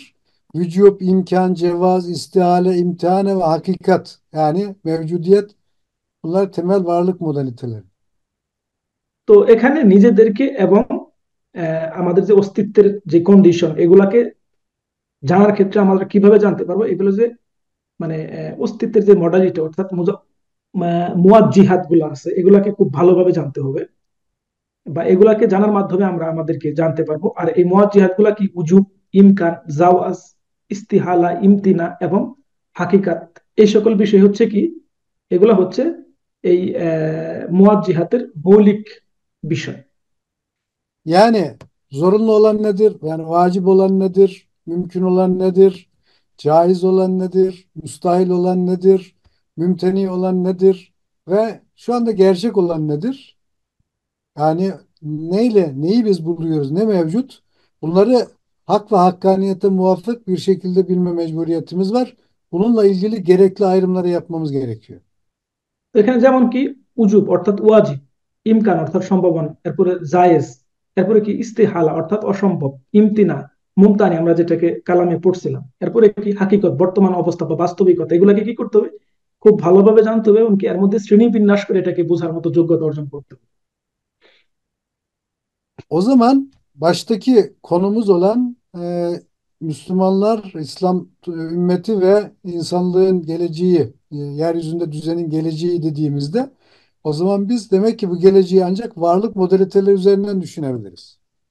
তো আমরা যে আমাদের আজকের এই কনফারেন্সের শিরোনাম অর্থাৎ মুসলিম উম্মাহ এবং সমগ্র মানবতার Buna ভবিষ্যৎ, এটাকে আমরা varlık modalitelerine İngilizce ne diyor? Mode of beings. Being. Beings değil, being. Being তামাম হুজুর। তো এটাকে আমরা কিভাবে জানতে পারবো বা বুঝতে পারবো, যতক্ষণ আমরা এই যে মডেল অফ বিং বা মুওয়াজ্জিহাত যেগুলাকে আছে এগুলাকে খুব ভালোভাবে জানার মাধ্যমে আমরা কি করতে পারবো, বর্তমান মুসলমানদের অবস্থা এবং সমগ্র মানবতার ভবিষ্যৎ কি হবে এটার উপর নির্ভর করে আমরা গড়ে তুলবো। Tabii bunun üzerinde bunun nasıl yapılacağı artık çok büyük bir ontolojik sistem demek. তো এটা কিভাবে, ওইটা অনেক বিশাল বড় একটা অন্টোলজিক্যাল একটা system. Bunu yaparken tabii ki mesela size örnek vereyim. İyici'nin Mevakıfı ve ona yazılmış olan Şerhül Mevakıf, Taftazani'nin Şerhül Makasıdı gibi veya İmam Razi'nin şeysi gibi e, El Mebasül Meşrikiyesi gibi aynı şekilde daha başka bir sürü şeyler var, eserlerimiz var bizim. Onlardan istifade ederek, onları geliştirerek bütün bunları başaracağız. তো এটার একটা উদাহরণ আপনাদেরকে দেই, সেটা হচ্ছে যে যেমন ইজিনিন মাওয়াকিফ এবং তাফতাজানিন শারহুল মাওয়াকিফের মতো এরকম বড় বড় অন্টোলজিক্যাল সৃষ্টিকারী যে সকল গ্রন্থ আছে এগুলা, এরপর রাজিন মাবাহিসুল মাশরিকিয়া, এই ধরনের অনেক বই আমাদের আছে। এই সকল কিছুকে বুঝে এগুলাকে নবায়ন করে আমরা যদি পৃথিবীর সামনে আবার নতুন কিছু তুলে দিতে পারি, তখনই আমরা এখান থেকে আমরা এই আমাদের অস্তিত্ব এবং সমগ্র মানবতার অস্তিত্বকে নতুন করে আবার একটা গতিপথ দান করতে পারি। O zaman yapılacak olan şey nedir? Bugün ve gelecek varlığın boyutları olarak ayrıca bir araştırma mevzu haline getirilmeli. Bak bu sefer তো varlığın boyutları, dimensions of being. তো এক্ষেত্রে আমাদেরকে কি করতে হবে, আমাদেরকে এখন এই যে ডাইমেনশনস অফ বিং বা আহ, অস্তিত্বের যে বিভিন্ন মাত্রাগুলো আছে এগুলাকে গবেষণা করতে হবে, এগুলাকে নিয়ে আমাদেরকে বিস্তর পর্যালোচনা করতে হবে। Geçmiş, bugünün geçmişi olarak, gelecek ise geçmişin bugündeki varlığının geleceği olarak bizim araştırmamızın konusunu teşkil edecek. অতীত Hadi অর্থাৎ, bakalım bunu tercüme et. তামাম হুজুর, অতীত অর্থাৎ আজকের অতীত হিসেবে এবং ভবিষ্যৎ অর্থাৎ অতীতের বর্তমান হিসেবে আহ, হুজাম yapamadım. Geçmiş, Açıklayalım o zaman biraz. tamam olur hocam. Geçmiş o zaman bugünün geçmişi. Evet, মানে অতীত Yani হচ্ছে আজকের অতীত Ha, bugünün geçmişi ne demek? Mesela benim geçmişim, geçmişteki bütün tecrübelerim. Tamam hocam. Mesela Değil mi? Ustadır Tahsin Otit ki Görgün kimdir diye sorduğunuz vakit cevap olarak nerede doğdun, neler yaptın, hangi dilleri öğrendin, ne gibi. Değil mi? Bunlar hep benim geçmişim, benim bugünümün geçmişi. evet, যেমন Tamam? উস্তাদের অতীত কি বা তাহসিন গর্গুন উস্তাদ বলতে আমরা কি বুঝি, যে উনি কোথায় জন্মগ্রহণ করছে, কয়টা ভাষা শিখছে, আজ পর্যন্ত কি করছে, এটা কি আজকের অতীত। tamam hocam. Gelecek ise geçmişin bugündeki varlığının geleceği. হুম। আর ভবিষ্যৎ হচ্ছে এই যে আজকের যে অতীত, এই আজকের অতীতের যে উজুদ বা মজুদ, এটার ভবিষ্যৎ। Yani insanlık ve İslam ümmeti dediğimizde o zaman demek ki tarihteki o bütün o birikimin bugününün geleceğini konuşacağız. তো এক্ষেত্রে সমগ্র মানবতার ভবিষ্যৎ বলতে আমরা কি বুঝাই, এই যে সমগ্র উম্মতের যে অতীত, এই উম্মতের অতীতের উপর ভিত্তি করে, এই অভিজ্ঞতার উপর ভিত্তি করে আগামী দিনের মানবতার ভবিষ্যৎ। Bunu yapmak tabii ki günümüzün alimlerinin vazifesi. এটা অবশ্যই, এটা এই কাজ করতে করার দায়িত্ব হচ্ছে বর্তমান যুগের যুব সমাজের এবং আলেমদের দায়িত্ব এবং কর্তব্য। Ve bunu yaparken de tabii ki hem ferdi ferd olarak, toplumu toplum olarak, sistemi de sistem ama aynı ilkeye bağlı varlık mertebeleri olarak dikkate almamız ve oluşturmamız lazım. তবে এটা করার সময় অবশ্যই ব্যক্তিকে ব্যক্তি হিসেবে, সমাজকে সমাজ হিসেবে এবং সিস্টেমকে সিস্টেম হিসেবে ওই মারাতিবুল উলুমের যে মূলনীতি সমূহ আছে এটার মধ্যে থেকে করতে হবে। Son olarak şunu söyleyip tamamlayayım. Demek ki ahir zaman peygamberine ittibanın e, tahakkukunu biz nerede teyit edeceğiz? Ne kadar tahakkuk etti? Makasüt-ü Şeria ne kadar tahakkuk ettiyse o kadar. তো Yani আখের insanlık yeniden güven içerisinde yaşıyorsa, ne kadar güven içerisinde yaşıyorsa biz ahir zaman peygamberinin tebliğine o kadar ittiba etmişiz demektir. Malı, nesli, aklı, din ve vicdan özgürlüğünü yani dinin Allah'a halis kılınma şartlarını yani insanın tür olarak, fert olarak iptilasının ön şartlarını hazırlamak demek. Bunu başardığımızda ne oranda başardıksak biz ahir zaman peygamberine o kadar ittiba ettik demektir. এখন কথা হচ্ছে যে সর্বশেষ উনি বলতে চাচ্ছেন যে আখের জামাত পয়গাম্বরের ইত্তিবা আমরা কতটুকু করতেছি, বা তার যে নববী হিকমত এটা কতটুকু প্রয়োগ হয়েছে, এটা আমরা কিভাবে বুঝবো। এটা বুঝবো যে মাকাসিদুস শরিয়া যতটুকু প্রয়োগ হয়েছে ততটুকুই প্যারামিটার হচ্ছে এটা। আর এক্ষেত্রে কি মানুষের জান বা মানুষের নিরাপত্তা, মানুষের মালের সংরক্ষণ, আকলের হেফাজত, দিনের হেফাজত, বিবেকের স্বাধীনতা, এই সকল ক্ষেত্রে আমরা যতটুকু সফল, নববী হিকমত কি ততটুকুই বাস্তবায়িত হয়েছে। এটা হচ্ছে parameter.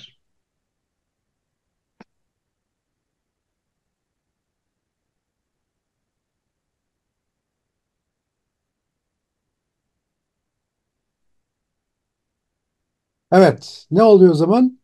Yani bu ittiba insanın canı, malı, aklı, nesli ve din ve vicdan hürriyetini muhafaza üzerinden ferdi fert, toplumu toplum ve insanlığı da tür olarak muhafazayı mümkün kılıyor ve bu isabetin yani istikametin kriteri, miyarı oluyor. তো এই ইত্তিবা হচ্ছে কি, হযরত পয়গম্বর সাল্লাল্লাহু আলাইহি ওয়াসাল্লামের ইত্তিবার অর্থ কি, মানুষের জান, মাল, আকল, বংশ, ধর্ম, বিবেক, এইগুলাকে রক্ষা করা। এটা কোন পর্যায়ে? তিন পর্যায়ে: ব্যক্তিগত, সামাজিক এবং সিস্টেম পর্যায়ে। আর এটাই হচ্ছে কি, এটাই হচ্ছে সমগ্র মানবতাকে রক্ষা করার মাধ্যমে সম্ভব। আর এটাই হচ্ছে কি, এটাই হচ্ছে হযরত পয়গম্বর সাল্লাল্লাহু আলাইহি সাল্লামের প্রতি আমাদের ইত্তিবার প্যারামিটার হচ্ছে এটা, যে এইগুলা kottutuku আমাদের সমাজে বাস্তবায়িত। আর ফাস্তাবিকুল খাইরাত বা কল্যাণকর কাজে যে প্রতিযোগিতা, এর অর্থই হচ্ছে এটা। Evet yani demek ki biz Müslümanlar olarak kendimizi diğer insanlarla, Müslüman olmayanlarla bir yarış içerisinde göreceğiz ve bu yarışta kendi koyduğumuz kriterlerle kendimizi ölçeceğiz ve diğerlerini. Bu kriter nedir? Makasüt şeria. আর এই ক্ষেত্রে কি, এক্ষেত্রে আমরা সমগ্র মানবতার সামনে আমরা সঙ্গে আমরা প্রতিযোগিতা করব কল্যাণকর কাজে। আর এই কল্যাণকর কাজে প্রতিযোগিতার ক্রাইটেরিয়া কি? মাকাসিদুস শরিয়া, অর্থাৎ মাকাসিদুস শরিয়া কতটুকু বাস্তবায়িত হয়েছে, এটাই কি আমাদের কল্যাণের পথে প্রতিযোগিতা। Evet.